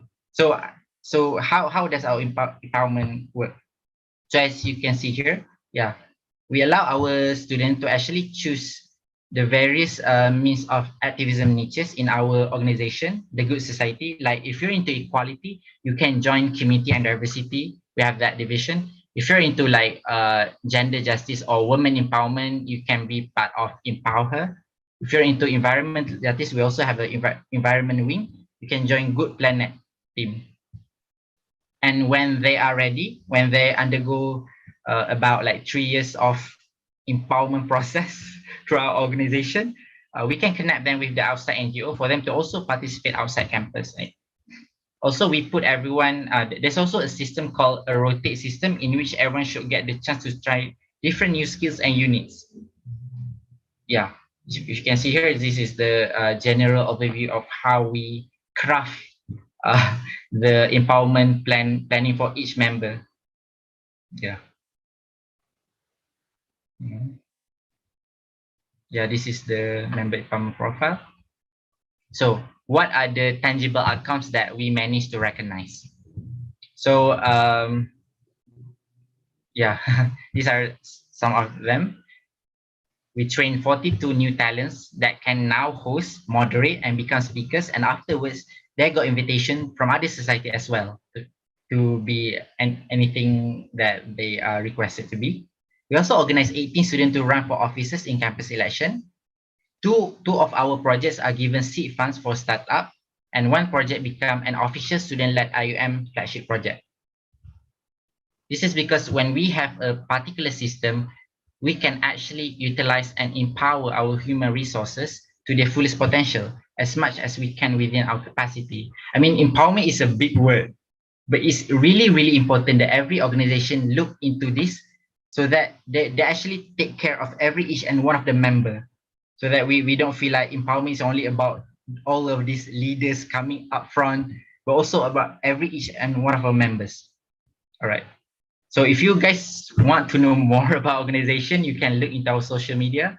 There are lots of projects that we are doing. For instance, last month we did this one. One thing that I think quite different from what we usually do, which is a positive masculinity campaign. Usually when we're talking about gender empowerment, we're talking about women empowerment, right? So we did this one man empowerment thing called positive masculinity campaign, in which we invited various speakers from different fields to talk about men mental health, incompetent men in leadership. Why are there so many men involved in corruption? So these are something that we need to talk in our era now, not only about one particular gender, but also about men, because also men are facing a lot of stuff. So that is one of the project that we did, the latest one. So I think that's all for me. If you want to know more, you can look into our social media, of course. Yeah, I think that's all for me. Thank you so much.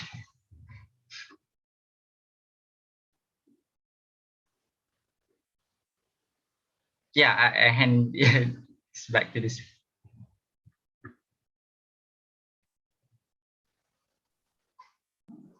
To Sifa. Right. Yes. Okay. Thank you so much. Yeah, I gotcha.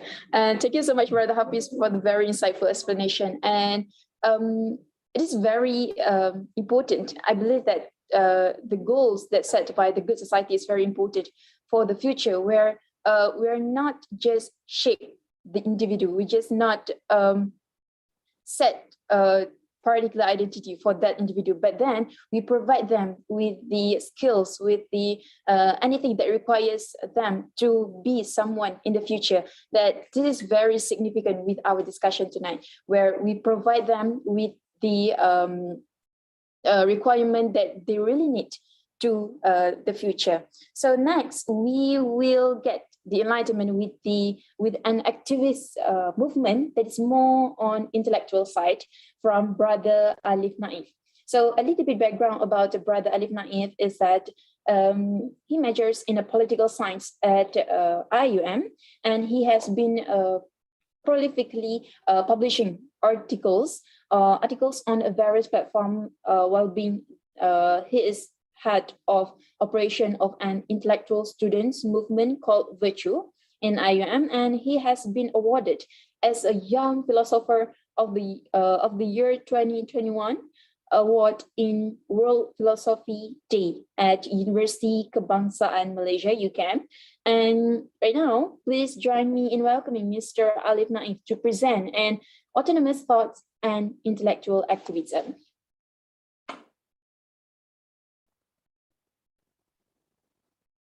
Bismillahirrahmanirrahim. Assalamualaikum warahmatullahi taala wabarakatuh, and a very good evening.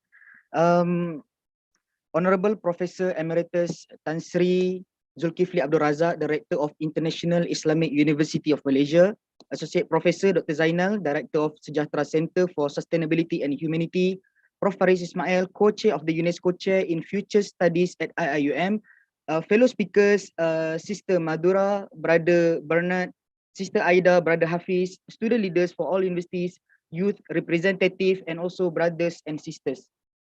So tonight, inshallah, I will be representing Virtue IIUM to talk or share about autonomous knowledge and also intellectual activism. And unlike the other speakers, I'm sorry for not preparing any fancy slides tonight, because I think 15 minutes could not accommodate me if I had my slides. So I think I will just share it verbally in hope that everyone will get what I want to convey tonight, inshallah. So a little bit of a background. So Virtue IIUM, also unlike other organizations that actually gather students or members, we are actually a group of friends, only 6 of us actually. Me, myself, as head of operation, we have Brother Huzail, the president of Harmony Malaysia. We have Sister Karun Sak Jamal, the ex-chairperson of Secretariat of Political Science. We have Brother Anas Hayyan, the ex-president of Islamic Reveal Knowledge and Human Sciences Student Society. Brother Najwan, the current president of Political Science, Secretariat of Political Science, and also Sister Nabilah, who has recently graduated from IIUM. So all 6 of us actually sat together and talk about how can we improve the use of intellectual within the student community, and why we are not choosing that, why we didn't choose to create this organization as some organization that collect members, because we think that if such an organization exists, it might become just an echo chamber for discussion. So what we did is we joined various organizations while bringing our own agenda, that is to increase the use of intellectual to solve problems, and also to actually amend things within our own capacity. So the issue, I think, why we established Virtue IIUM, because one of the issue that we want to address is actually about the reactive, we can say reactive attribute or attitude of certain people towards some issues that we think, although of course reactions towards issues are important, it means that we are aware of what is happening around us, but still reactions should come with solutions, and solutions could not come just by being reactive, but through, you know, sittings and also thinkings. And before that, as the theme of this talk is about future studies, I remember reading a book in the Rector's Collection section in the library. It is a book written by Ziauddin Sardar, titled All That Matters, Futures, where he talked about the discipline of future studies. And he quoted a French mathematician called Pierre-Simon Laplace, where he mentioned that what we know is not so much, but what we do not know is immense. And he talked about the paradoxical characteristic of the futures, where it is real, yet it does not exist. Future is something that is real, but it does not exist. And one way or another, we have to face the future, and the future has issues that we need to somewhat solve, or something that we can't just neglect. So to top up on that, there is the need for the use of intellect that is also advocated not just by the Western thinkers, but also by the Muslim thinkers. For example, I think Karl Marx, the sociologist, once mentioned that what distinguished the worst of architect and the best of beasts is that the architect actually erects his foundation of the building inside his head before erecting it in reality. And this is also quoted actually by the Islamic philosopher Malik bin Nabi. This shows that how important intellectual is, that both aisle of the philosophical world actually comes together to advocate on it. So I think, so we in Virtue think that this important thing should be cultivated within the university compound, within the student movement themselves. And why we, okay, so before we moving forward, I think we need to clarify what we meant by intellectual activism and how it differs actually from intellectualism. So in every field, either you are in the field of education or you are an activist in the field of environmental or in entrepreneurship or empowerment, you can't escape the use of intellect as the guiding principle. You can't just, you know, go bursting all out in actions, but without any guiding principle towards your action. So the use of intellect or intellectualism exists across many disciplines. So, but can we actually, so the intellectualism is a craft, intellectualism is an instrument to perfect the craft of activism.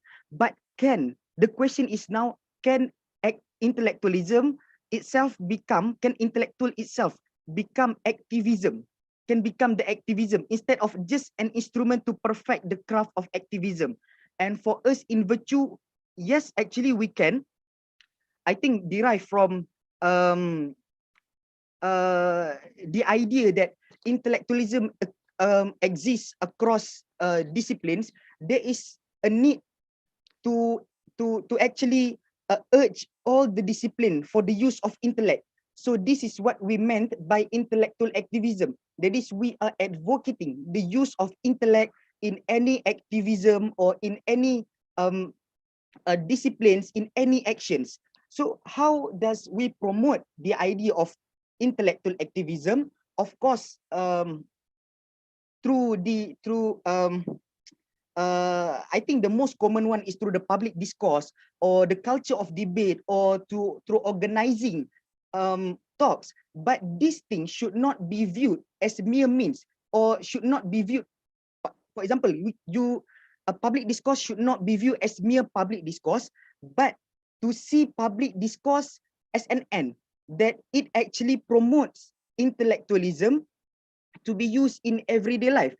Virtue IUM not only organize talks, but talks that are somewhat, some people might see as controversial to enhance the culture of debate. For example, we have called upon Mustafa Akyol, the Turkish writer, the one who wrote Reopening Muslim Mind, that somewhat in Malaysia is quite controversial, but the idea is to spark some discussion on what Akyol would share, and this has proven successful because the even the host that we put in charge during Akyol's talk was someone that disagree with Akyol's idea, and the debate actually sparks there. Hence, there are theses, there are antitheses, so the students or the audience can actually create their own synthesis there during the discussion. And also we help organizing reading groups. Some of us are actually promoting reading groups through social media, where people who are interested in forming their own reading group can actually contact us, and we can share on how to create somewhat beneficial and effective reading group, where these members of reading groups can assist each other in, we say reading groups, it's not just about someone holding on books and read during the discussion, but it's about a group of people that read the same books and share what they got from the books, maybe on difficulties, because certain books, we cannot deny, certain books are quite difficult to read, and intellectual journey can be quite harsh, can be quite difficult, and can be quite lonely. So this reading group help these like-minded people to read together, to share on ideas together, and to spark a culture of debate within such reading group. And Alhamdulillah, we have helped 3 to 4 reading group to flourish since since the mid of 2021. And what more that I can share is why is it important actually to use intellect? Why can't we just become activists that just go on action? Because activism, the idea of activism is about action. So why can't we just apply the idea of actions? Why should we actually involve, or why should we care about the use of intellect? Because one thing is, in every field or in every activism, there must exist a problem. That is why activism exists, to solve some problem, and this problem need a specific solution, because not all problem also, although you can say that environmental problem exists in any other countries, but for Malaysia, in its specific climate, in its specific type of geography and all, there is some need for what we call indigenization, or in Malay we call it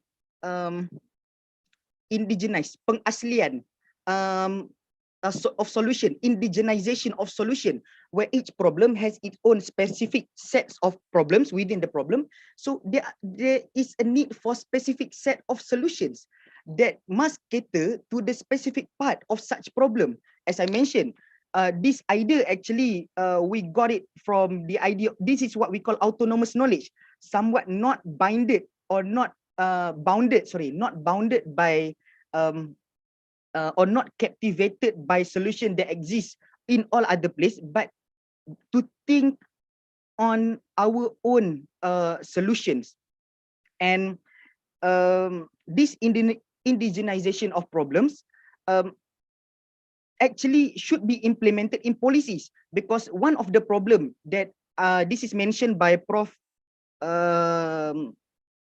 Syed Hussein Alatas, the Malay sociologist, in his book Intellectual in Developing Nation, or Intelektual Masyarakat Membangun, where some policymakers actually just imitate solutions or policies from other countries in hope that the same policies could help Malaysia to flourish, and this proved to be detrimental towards Malaysia. For example, the idea of education, where we see that the Scandinavian countries, they have the certain set of education policies that we think that, oh, this education policy should be adopted within the Malaysian society. But the thing that we must understand is Malaysia and the Scandinavian countries are different.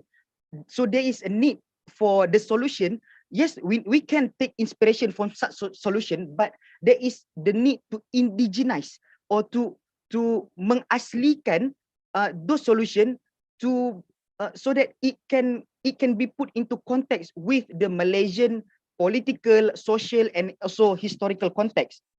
And I think to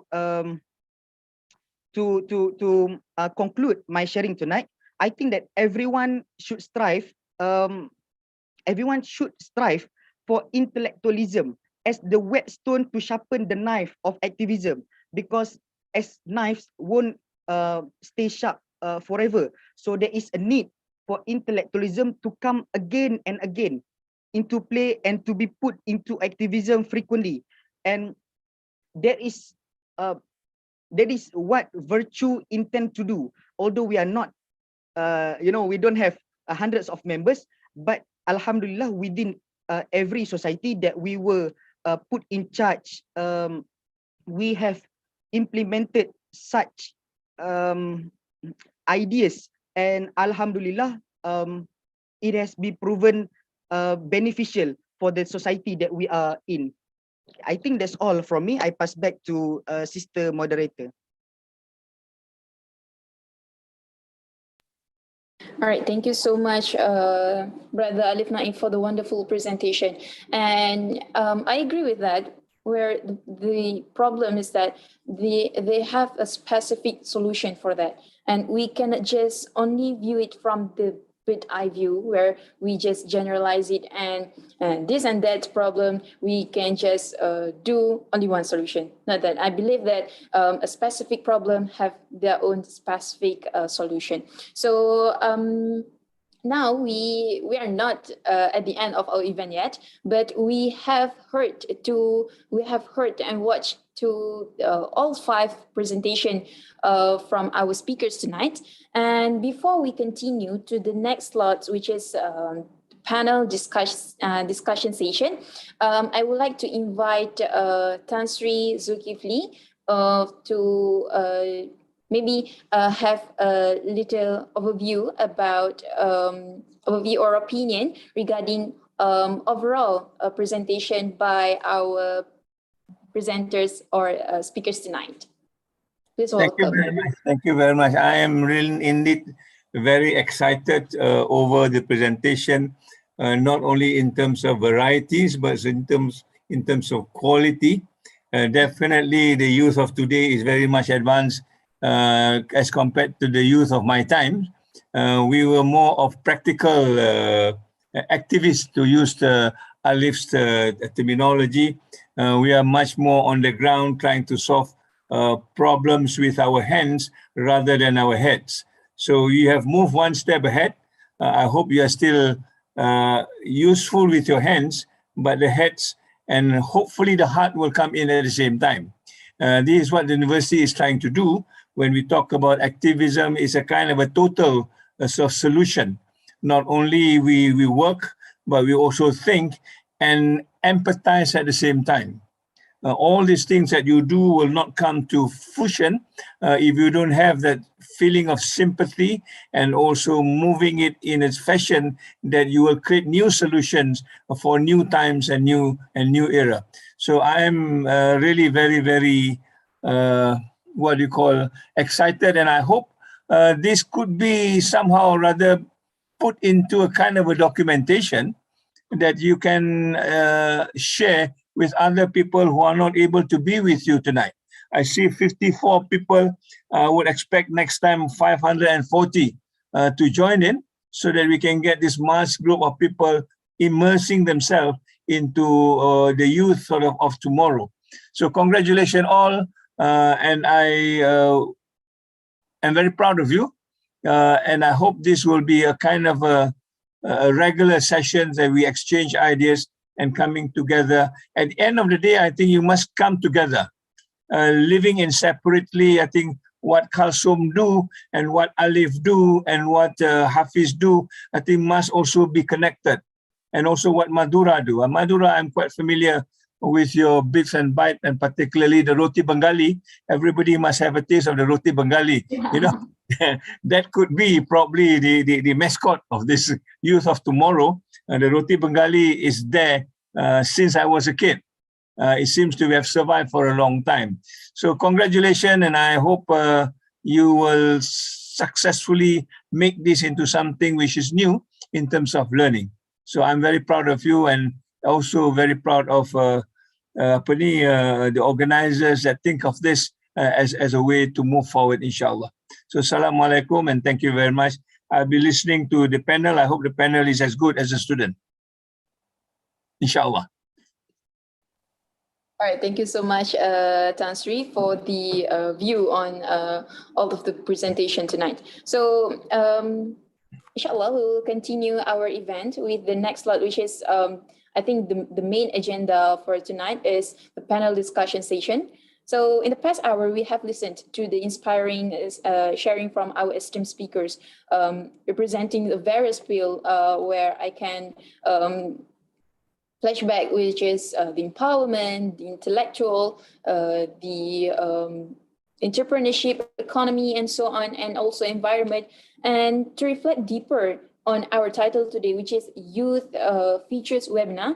Now let's talk about the feature, because back then, in a past few minutes ago, we talked about what we have done till today, till nowadays. But then we will explore how the fields are interrelated to each other, and the solution to a more sustainable future is a transdisciplinary approach and a multi-stakeholder collaboration. And I would like to invite all speakers for the panel discussion session.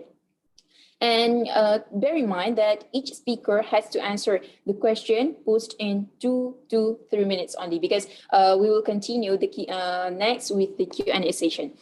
All right, so recently, the unprecedented flood crisis has shaken up our country amid the continuous battle with the COVID-19 pandemic. And we saw how thousands of people, including many youth, mobilize themselves to help the victims. And yet, on a systematic level, greener policy could mitigate the impacts in the future. So I'll start by focus the question to Sister Ida. And my question for you is, how would suggest formal education, such as governmental schools, can play a role in mainstreaming awareness and care for the impacts of our activities on the environment? Yeah. Thank you for the question, Sister Moderator. So when you mention about government schools playing a role in mainstreaming awareness, we have to understand that who we are educating are students, school students. So we have to be realistic. So I won't touch a lot on like environmental policies, because environmental policies would be more towards like university students, because what we aim for to teach people must be realistic and what they can comprehend. And one thing about environment is that we need more and more people to take action on top of the awareness. So we need to like slowly change our lifestyle. And a suggestion that I would give is to implement programs or like initiative that can encourage students to start an eco-friendly habits or sustainability lifestyle. Instead of making a subject about it, which is ineffective because it will only remain in books. And we don't want to produce an exam-oriented culture or generation. So I suggest implementing programs such as reducing plastic waste. For example, we can encourage students to bring their own cutleries and Tupperwares to the canteens and stop using plastics in canteens. This is very essential because the fact that considering how Malaysia is ranked second as the biggest plastic users in 2019 studies conducted by WWF. And like we can also encourage them to stop supporting fast fashion and the consumerism culture. So when we start early, they can live that lifestyle early, and hopefully it becomes a culture in our society. Okay, I think that's all. Thank you. All right, thank you so much, Sister Ida. What I get from her is that we're just not only focusing on theory only in the book, but we have to take into account that we have to practice it in our own life. And I think it's very important for our future and also. And then I will continue to Sister Madura. You studied techno-entrepreneurship in higher education and proceeded to venture into the sector of civil society and business. And these days, high unemployment among fresh graduates is something our country struggled with since the pandemic hit. And how can other entities and stakeholders, perhaps the government, can help to interact and encourage more youth to do social entrepreneurship? Okay, so that's a nice question. So basically, it's like everything starts with education. So we must educate the youths when they are young itself, that it's their responsibility that they can see the change in the next generation itself. So there will be no parents or children are being abandoned. So like every human, we have our own mission. So it's our obligation to give back to our community. So if all of us have that intention that we're giving back to the community, so anyone can be a social entrepreneur, anyone can be a social activist. So basically they have to understand the importance of working with a purpose, that anyone can be a social entrepreneur. And also they must know that when they work with a purpose, it must be aligned with people's effort with their values. So anyone that are actually tackling a social or environmental issues with entrepreneurial mindset, and also they are kind of financially stable, also they can be a social entrepreneurs with respective ideas with that. So basically the importance of this is that we must have a people-centric goals. Like for example, when we provide employment to people, we provide employment to people by the people. So the by people, it means we ourselves are providing employment for other people. At the same time, we work as a team. So let's just say, like, for example, maybe I can give a brief, like, for example, a mother, she can't come to her work because she have a children to handle, she have a kid to handle. So basically, we provide a solution for them. Maybe we have a daycare at our working place. So the mother can set the children there and she can work. So basically, when we solve a problem for them, it's actually we are solving their problem. At the same time, we are achieving our objectives as well. So it's like maybe the youths themselves have to identify their own interest in this. We can't force it into them. So it's something they must know, okay, I am going to do this now. They must do it with a passion and also with the heart. So on the other hand, maybe like on the government side, maybe the government, they can give some tax payment exclusion for social entrepreneurs. And also they can choose our leaders from the social entrepreneurship sectors because they know better about this. They are working from the grassroots with the people there. So they know about that. And also there are many companies, Magics, MDEX, they are giving a lot of loans and grants for youths or students that are studying their startup business. So basically all this information is not promoted enough among the youths. So when we promote this among the youths, even from the schooling itself, we can start giving them the knowledge about social entrepreneurship. We can do programs, do some activities, some programs and everything, give awards for them. So from schooling, it will include in them that, okay, we have to do something for the community.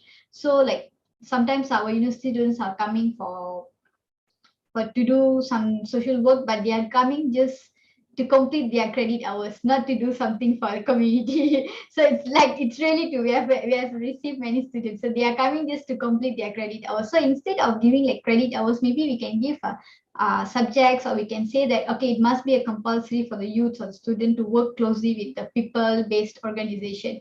So from this, they can learn a lot. They can see the issues directly. So they will know, okay, what we have to do for that. So it's all about like social entrepreneurship can be a meaningful, at the same time, it can be an impactful career choice. So that's all. I think I've answered the question. I believe that the answer is quite, even it's short, but it's answer what the question is. And a social entrepreneurship is just not only have to surround with only the community, but also the government can play a role to give impactful effect to that field. And then we will proceed to the next speaker tonight, which is Brother Hafiz. And in your opinion, what will be the ultimate end goals of community organizing and empowerment? And should it include, to some extent, or impactful influence policymaking, where it is often in the hands of people in power? So what say you? All right. Thank you so much. Dengar kan? Okay, thank you so much, Sister Ifa. Now that you mentioned about the issue of flood, right, in the first place, so it's really impressive to see on Twitter and also various media platforms and how during this flood crisis, how all of these people come together to organize on their own, right? So I mean, if you go to certain headquarters at certain area, even at PPS, is the community leader or the NGO that takes lead, and they've done it really wonderfully. And even a friend of mine, I think he's here, he's also a member of the Good Society, Brother Mutasik. He literally lead the youth at one headquarter in Hulu Langat. I've been there, so it's really, really amazing. This should actually be a direct democracy on how the people can actually implement systematic ways of solving crises. Of course, we acknowledge that the problem is systemic, that government intervention is always the systemic solution. Like the problem is how we deal with climate change, town planning, drain management system, flood mitigation, and how significant it is to the policy making level, right? To me, it should add a precedent on how things can be when it comes to such circumstances of crisis. It should, right? In the way that if those with power or the government should see that how incompetent they are and react in a way to develop better policies from the people. But then, I mean, we can see that people would just go come together into demonstration to demand from the government to do better. perhaps we are now in a new, what we call it, a new environment, a new narrative, where we will go into more engagement, negotiation, and also town hall, right? So there is a term called direct democracy, if I'm not mistaken. And if you guys remember COP26, the one conference on climate change, the international one organized by UN, thousands of youth, you guys can see, led by Greta, demand on better policies. And one of the policies that they demand is to put more efforts on integrating climate education in school system, in which what we are doing now in our STEAM university, we have the UNGS subject now, which is getting more and more relevant, I would say, nowadays, because it's a contemporary issue now. As I would say, community organizing is about that. Not only it act as a pressure group to the status quo and bringing forth the unfortunate and the unprivileged, it is also a direct signal to the upper people that they have to go to the ground and learn from the people. That is how they can craft new policies, new SOP, even organize a particular jawatan kuasa, a particular committee just to solve that particular problem. Okay, I think that is it from me. Mrs. Saifah, I hope you answered the question.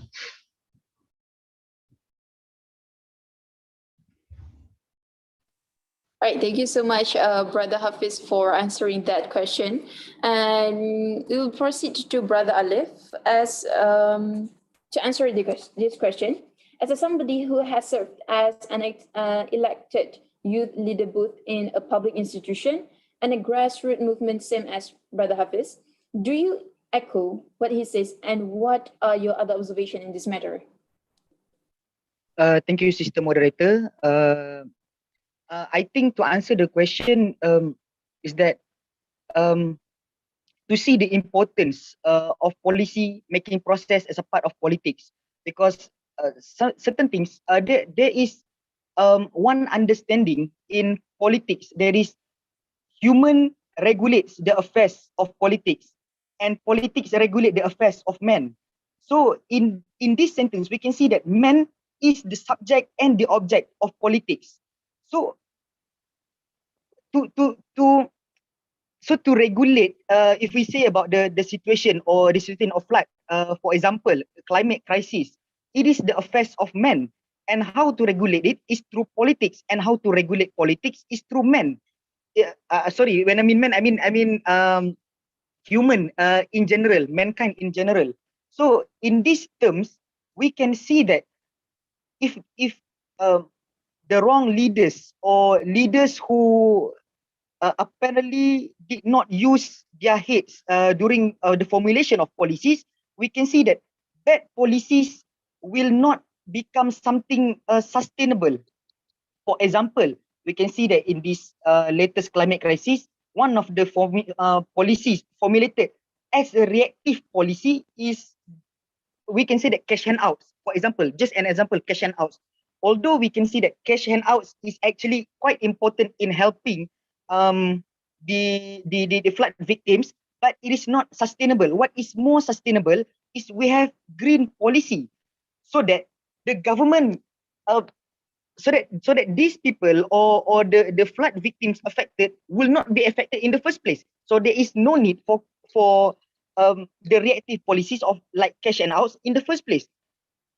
Back in 2020 until 2021, UNICEF Malaysia has done a 4-time survey within a year. So 3 months on one survey. So these 4 surveys you can find on the internet, titled Families on Edge, where they analyze how does government policy actually helps the B40 families during the early part of the pandemic. And one of the question arise in that survey is that how did this family actually utilize cash handouts from the government? So one interesting things to note in this survey is that these cash handouts are just used to pay for utilities, which means electricity, the water bill, and most of these cash handouts utilized there. So there are no more left for this family actually to survive.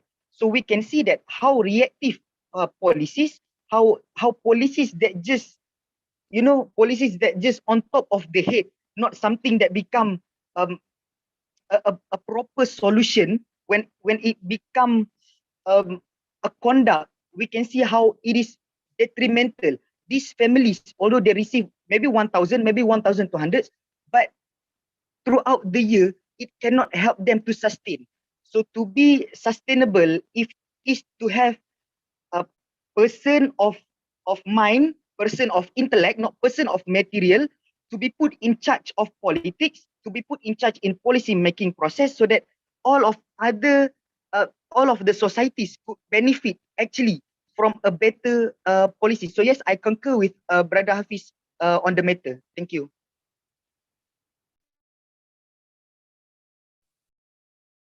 All right, thank you so much, Brother Ali, for your response. And it is a very good response, actually. And regarding that question, I open the floor for maybe Sister Madura and Sister Aida may have other opinion regarding that matter. I think I can add a bit of what Alif said about how the policy matters a lot, like matters the most. So we should like tackle it from there, because we should, when addressing problems, we should tackle it from the resources. We should address it pre-problem, not post-problem, right? So this is where policies is important. And to add another point of view is that I think it's not just the formation of policies, but also enforcement. Because we have a lot of policies that are not like properly enforced in our country. An example that I can give is that sometimes enforcement often becomes a problem when policies diverge between the state and the federal level. So the state governments can really act on the state level, environmental policies, when the federal government cannot intervene. So this is what happened, like an example during the Kuala Langat Northern Forest Reserve gazettement issues. So other than implementing new policies, it's also important for us to enforce, make sure like policy sebelum tu dijalankan, like properly oversee it and make sure you enforce it. Yeah. Okay, so I'll just like give a brief. That's actually a good point, because basically we can create many policies, many new policies that, okay, we must follow this, but who are actually taking care, who are actually seeing that whether we are implementing that policies or not. So implementing the policies is actually important, because there are a lot of policies that, but even the related person are not aware of that policy. So it's like we have to educate them about the available policies, and we must see like how we can implement that into them. So it will actually give a changes among them. Yes, thank you so much, Sister Madura and Sister Aida, for the for your views on that matters. And yeah, I agree with you guys, where the policies just not only we year by year or after a certain period, we just focus on to create a new one, to establish a new policies and so on. But then we have to check back the policies that have already established back then. Is it already fully implemented or not? Yeah, and maybe we will open the floor for the Q&A session. And thank you so much to all the speakers for the discussion. And it is a very fruitful discussion, I believe. And thank you to the panels for giving such a thought-provoking responses. And I hope that everyone could benefit from the session. And now we will open the floor for the Q&A session. If the participant have any question to ask, you can click on raising hand button on Zoom. And you can, me as a moderator will entertain it, and you can just unmute yourself or on your camera and ask a question. Or maybe for anyone have a problem with that, you can just type your question in the chat box, and I will read it to our speaker to answer it. All right.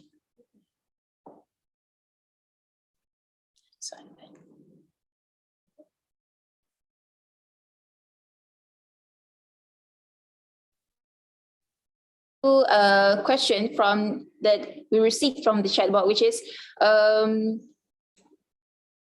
this is for the designer, is it? It's from the designer. So this is a question: can intellectualism become the craft of activism? So I believe that this question refers to Brother Alif Naif. So what say you, brother? Can you repeat the question? Can intellectualism become the craft of activism? Of course, I think the answer is yes, Doctor, because as I have mentioned, the idea of intellectual activism is not to see intellectualism as mere instrument, but as a craft itself, not as mere means, but as an end. So I think yes, the answer is yes. We can see intellectualism as a craft of activism. Thank you so much, Brother Ali, for answering that question. So the second question is from Tisha. What's your opinion on parents urging their kids to start business for money instead of pursuing their studies? Are the folks trying to encourage the youth to rather be rich than educated? So I think this is for Ms. Madura, but then I will open it to other panels to answer it also. Can you come in on the second point, please? The first one is, what do you think about forcing the children to doing business for business instead of? The second is, are the folks trying to encourage the youth to rather be rich than being educated? Okay, that's actually, I disagree with that opinion, because basically, yeah, you're making business is actually, yeah, you're making money by somehow you're making money, you're going to make money, but rather than we are focusing on making money, we have to focus on what's the objective, what's our vision to do that business.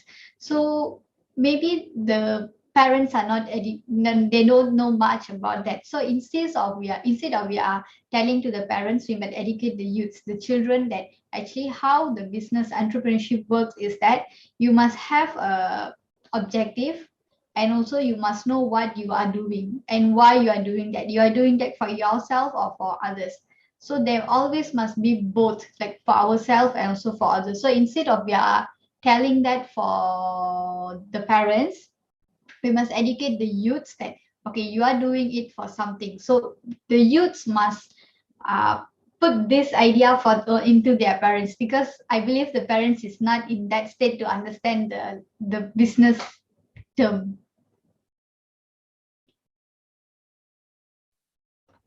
All right, thank you so much, Ms. Madura, for the response. And I would like to extend this question to Sister Aida. Maybe what's your comment on the parent who are, to the parents that believe that being a businessman or businesswoman or involved in entrepreneurship will be rich and neglect the educational part? So what say you? Coming from like an education point of view, like since I'm involved a lot in council work that involves education, I think it's very important for school children to actually pursue education, but at the same time they can also learn like entrepreneurship skills outside classroom and work on it both at the same time. Because like if we push for them to like pursue business, it's a bit risky for youngsters to do that. Yeah, that's what I think. But we can also encourage entrepreneurship from programs and maybe from in schools, and maybe programs that are conducted by NGOs. Can I add on that? I actually missed the point. Just the youths that are pursuing business can neglect the education. Actually, no, because through education only they'll get to know about the business, about entrepreneurship. So as I mentioned before, we can include about this entrepreneurship, what's just a simple knowledge about the entrepreneurship, even in the secondary school itself, maybe primary, like after standard 5, 6 also we can learn. So through the education, they will become a bit entrepreneurs.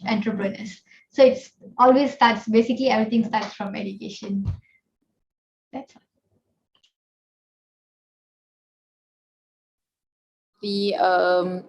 response on that matters. So I'll continue. The next question is a question of morality and intelligence. Now it's all about who got straight A's or who's on the dean's list. And so the fact that people are wanting to vanish the moral and civics subjects as due to its so-called unimportant and irrelevant to some. Do we want to the youth to foremost learn manners like in Japan or keep on studying like in China? So I believe this question open to all panelists tonight.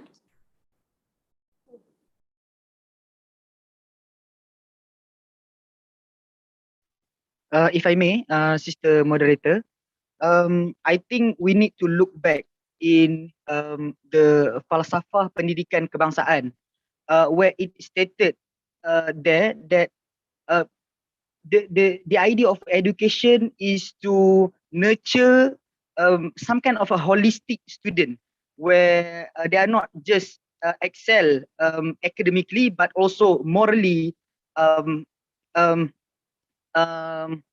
and also physically. If I'm not mistaken, there are 4 points within the falsafah pendidikan kebangsaan. And I think one should realize that falsafah pendidikan kebangsaan is talking about the end of education, or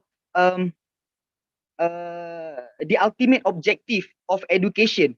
So to see that our aim is only to produce a straight A student is not to see education holistically, but only to see 1/4 of its part, that is the academic part. Not to see its physical part, not to see its moralistic part. There is a need to balance actually all of these ideas, but we should not only constrict the idea of education or to achieve all 4 objective of falsafah pendidikan kebangsaan should not be constricted only within the classroom. So when we talk about to excel physically, academically, spiritually, another one is spiritually, and also morally or mentally, can be extended outside of a classroom. So when parents are, I'm not say only parents, but when a certain part of society only see that moral or some pendidikan or religious education is not religious education or moral education is not important, they are missing one point. That is why actually exists such a need for such education, because we want to nurture a holistic student. I think one initiative actually taken by my own kuliah, the kuliah of Abdul Hamid, the long name, Abdul Hamid Abu Sulaiman, Kuliah of Islamic Revealed Knowledge and Human Sciences. One of the initiatives taken by my kuliah is the idea of holistic student development, or HSD, where other parts of education, as mentioned spiritually, is actually conducted outside of classroom, where we can get outside of classroom, and this kind of model can actually become sustainable and can actually be adopted or implemented within the school compound. I think that's all from me. Thank you, Brother Ali, for the very insightful response regarding that matter. And yeah, I received a raising hand from Dr. Zainal. Maybe you have a question or response to it. I can't help to be asking. So exciting to hear to all this thing and all this familiar face. But it's actually to relate what one of the question in the chat box as well. So while listening to all the experience of all these students, I guess this experience are outside the formal classroom. So the question goes then, why are we having those formal classroom, which at the end, what shapes you is the one outside the classroom? So how should we move on now? We're talking about futures. Shall we drastically change what is the formal education to become the co-curriculum become the core curriculum then? So I don't know. I mean, this is an open question to all the panel, because you've gone through it, and I think myself, I would regret. In my time, I remember more my Saturday, Sunday than my Monday, Friday thing. and it shades more on me rather than those political science subjects that I took in the class. But I don't know, maybe Alif experience might be different. Thank you. All right, thank you, Doctor, for the response. Maybe the other panels can give your own response to it, where co-curriculum become a core curriculum in our education. So what say you? Okay, Okay, Sister Madura first. You go first. Okay, carry on. No worries. Carry on. Okay, just a little bit, Sister Madura. I think this is why our higher education institution have to help our students. I mean, usually we will focus on classes, right? But how can our university also help our students to at least whatever they're doing outside their classes, all this activism, volunteerism can be actually turned into something. Like, for instance, we usually will get A only because we excel in classes. But how about when we excel something that is outside the classes? And I'm referring to what Brother Alif also said about the falsafah pendidikan kebahasaan. And also, even in our university, we have this one sejahtera academic framework in which excel is not only limited for classroom thingies. It's also for something outside our university. And I think one thing that I think I'm going to praise IUM is after this, we're going to have this one thing called Usra in Action, in which whatever that we're doing outside can actually be turned into things that are being endorsed, of course, by the higher committee, can actually be turned into our what do you call it, credit for our, we don't have like to take extra classes or subjects, but eventually it can be turned into extra credit. And let me just say this one point, we have so much advocacy, learning theories in classes about climate, about sustainability, but when the time comes, when this crisis, for example, this flood happened in our community, if we cannot deploy as much students as the A that we get in classroom, there must be something wrong in our education. So the way I see it, we have to, the way forward, future education is about the things that we also do outside. Even in intelligence, we know that there are lots of intelligence. Intelligence is not necessarily about answering papers. Usually back then when we're in high school or something, we see that some people, they are active in sports, right? So, but they're not like good in classes, and people would deem them as not really bright or something. They're just active in physical stuff. But when in fact, that is one of the practice of intelligence. I mean, we can discuss further about how assessment can, like, being more diverse, turn into writings, turn into visual, turn into arts, instead of just put everyone in the same box. That's my opinion on this. So yeah. Okay, so I'll agree with Brother Hafiz. That's what I was like thinking, because as I mentioned before, now like the students are actually, they are working with we are working outside of universities, but the reason they are working is to complete their credit hours, not to get something. So instead of their focus on completing the certain amount of credit hours, maybe the KPT they might consider of giving some, like, you know, like on ground work for a certain semester or something, so it will be balanced among doing academic, as about Brother Ali said in the falsafa one. It's like it balance academic and also non-academic, like they work on the ground. So it's something that in future we can include that in the education system. Maybe can change a bit, because now not a lot of students are willing to study. Now also, like, they are being in the online class. I've seen a lot. They're off the camera and mic, everything, they'll be sleeping. So it's nothing. So during exam, they just Google everything. So it's basically the knowledge is not getting that much into the students, since we are going more towards the digital, like technology works. All right, thank you so much, Sis Madura, for that. And maybe Sis Aida and Brother Alif have something to share or add on it. From the discussion, I can see like in two perspectives. One is in secondary high school education and also university. So like in university courses, I find it that maybe we should reevaluate our MPU subjects because we know MPU subjects actually trains us on soft skills, right? We have CXR, we have public speaking, we have English for occupational purposes. I'm just randomly mentioning what I took this semester. But sometimes these MPU subjects that I'm sure everyone can relate to gives assignment that is not really that productive or maybe not relevant and in fact burdening to the point that students just do it to get it done, to not really like gain knowledge but cukup syarat, doing the bare minimum to submit and all. So we should reevaluate how we give the assignments or tasks and how we evaluate these MPU subjects. And that is on the university education. And for like secondary school, for high schools, I think that our education is too exam oriented, because I remember myself being in high school and it was so stressful. Like, do you guys remember, like, we would study for 2 years in maths and it all depends on the day, on the only day in SPM, like that one paper that, I don't know, 2 hours maybe. And it's very cause anxiousness, and you really study just for that paper because there's no reason for you to do stuff outside class because what matters is your marks.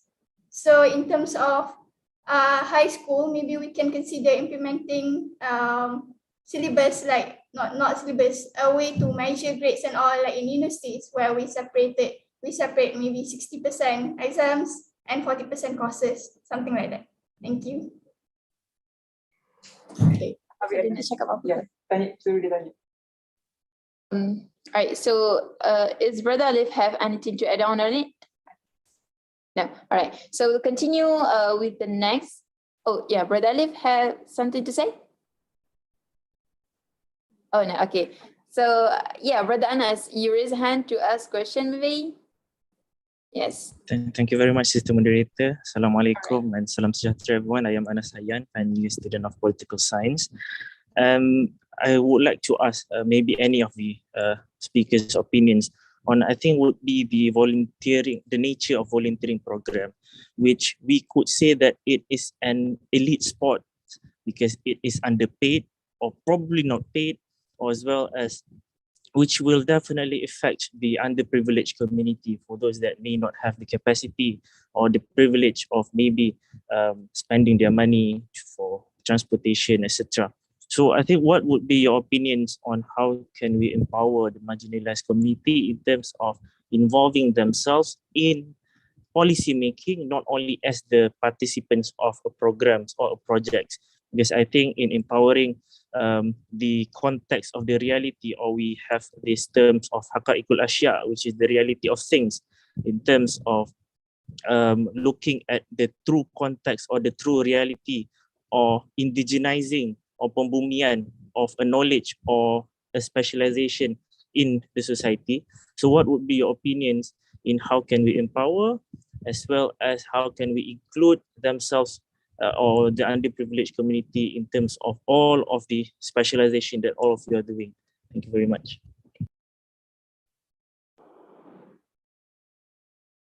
So anyone, any speaker or panel wants to answer on it? It is open to all.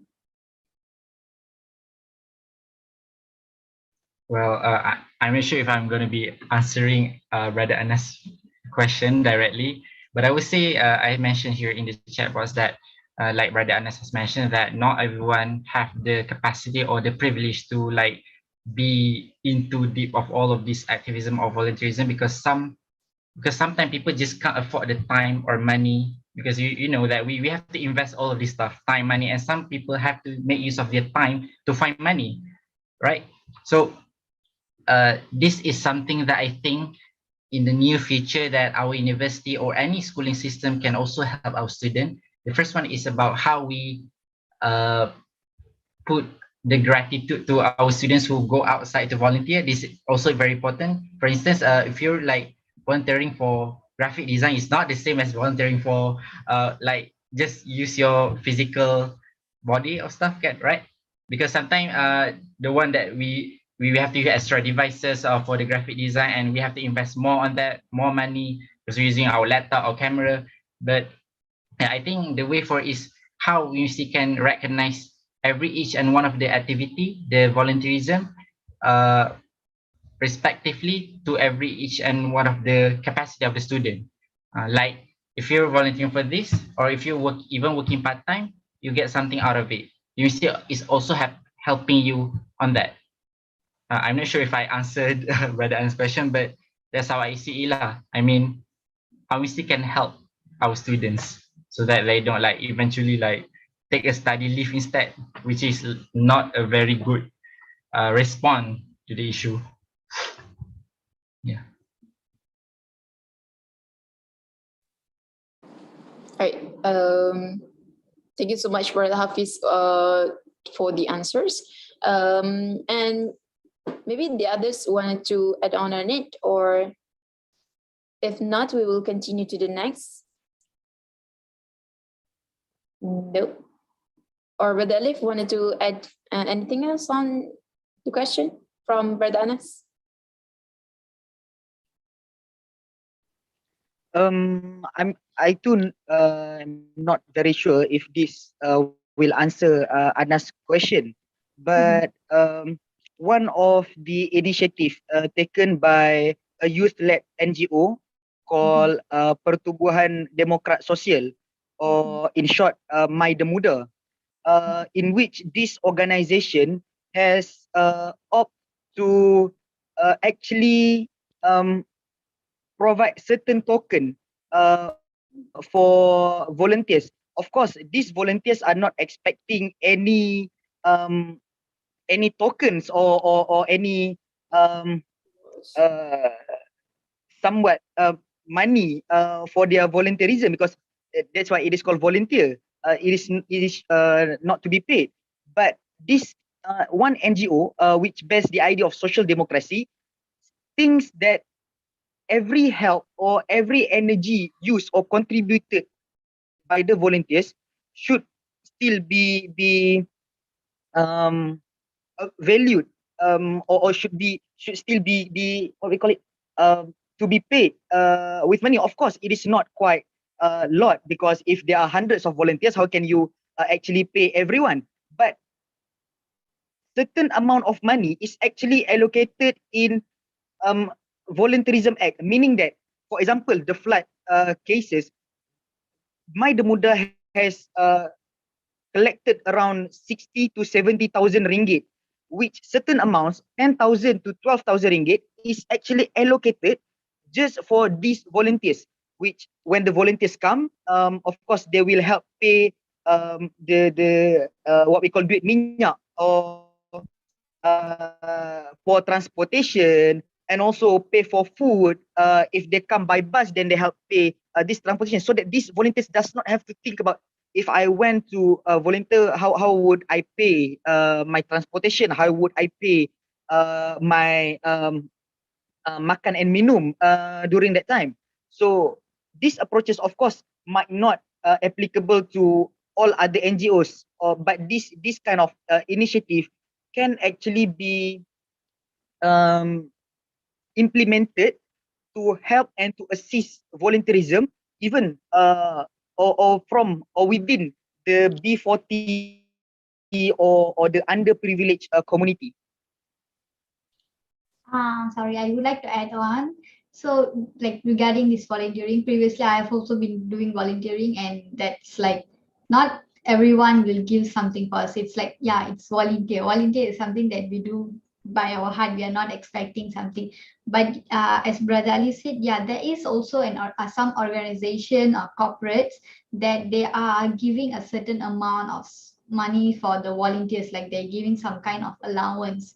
So basically, like we can go through that. So when students are previously, we went with IIM itself, we went to the Shalam to do the flood cleaning and all that. So we received like about 100 students from there. So we cannot satisfy all the 100 students, but what we can do is we can do something in a mankind, but help be giving them foods or something like that throughout the day. So it depends on what kind of volunteering we are doing and with whom we are doing.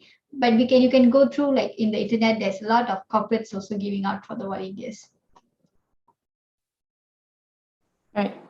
Thank you so much to Sis Madura and all speakers tonight. And I believe that this is a very insightful discussion that we have tonight, and hope that it will be beneficial to all of the participants that join us. And a little wrap up from me is that what I can say that education right now and the future is beyond than just only sit, face the front part of the classroom and listen. It's beyond than that. It's far more beyond than that. We can, and I believe that what we learn in a field is in a real life is much more implemented in our life rather than we just sit and listen in our classroom. And this is just my opinion. So now we have reached to the end of our event today. On behalf of the organizer and collaborators, I would like to express our utmost gratitude to our Honorable Rector of IUM, Professor Emeritus Tan Sri Zulkifli Abdul Razak, distinguished guest speaker, Brother Alif Naif, Sister Ari Madura, Brother Bernard that I believe that he's no longer here, and Sister Aida Amira, Brother Hafiz Zainal, and everyone involved for making the Youth Futures webinar on a theme of Circle of Changemakers tonight a huge success. And before we adjourn, I would like to seek all of your cooperation to turn on the camera for our virtual photography session. So for participants who wanted to on camera, please.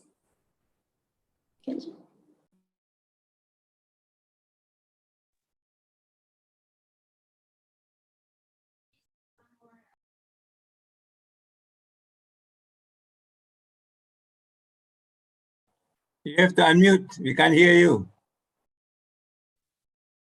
Yeah, please, the other participant, turn on the camera so that we can have a memorable photography session. All right. So ready? Some more committees wanted to join us. All right. 1, 2, 3. Smile.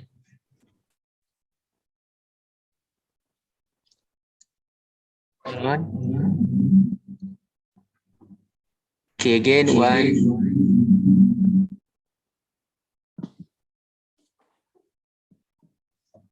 One, two. All right. Thank you.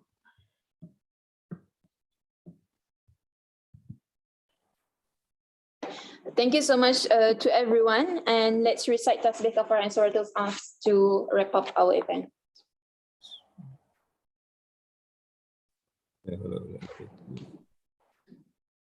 Tadi link pun kan?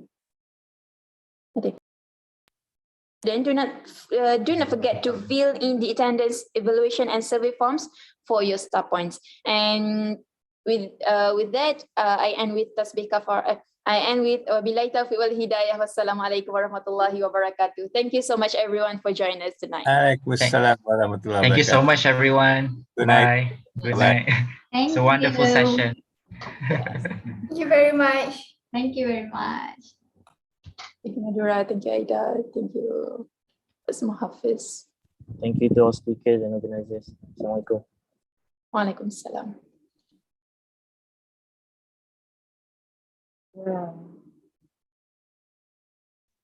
Hey, Ifa, I'm on my way to Sejahtera Rashid. Tunggu jap. nak gerak ke sana. Siapa tak keluar tidur?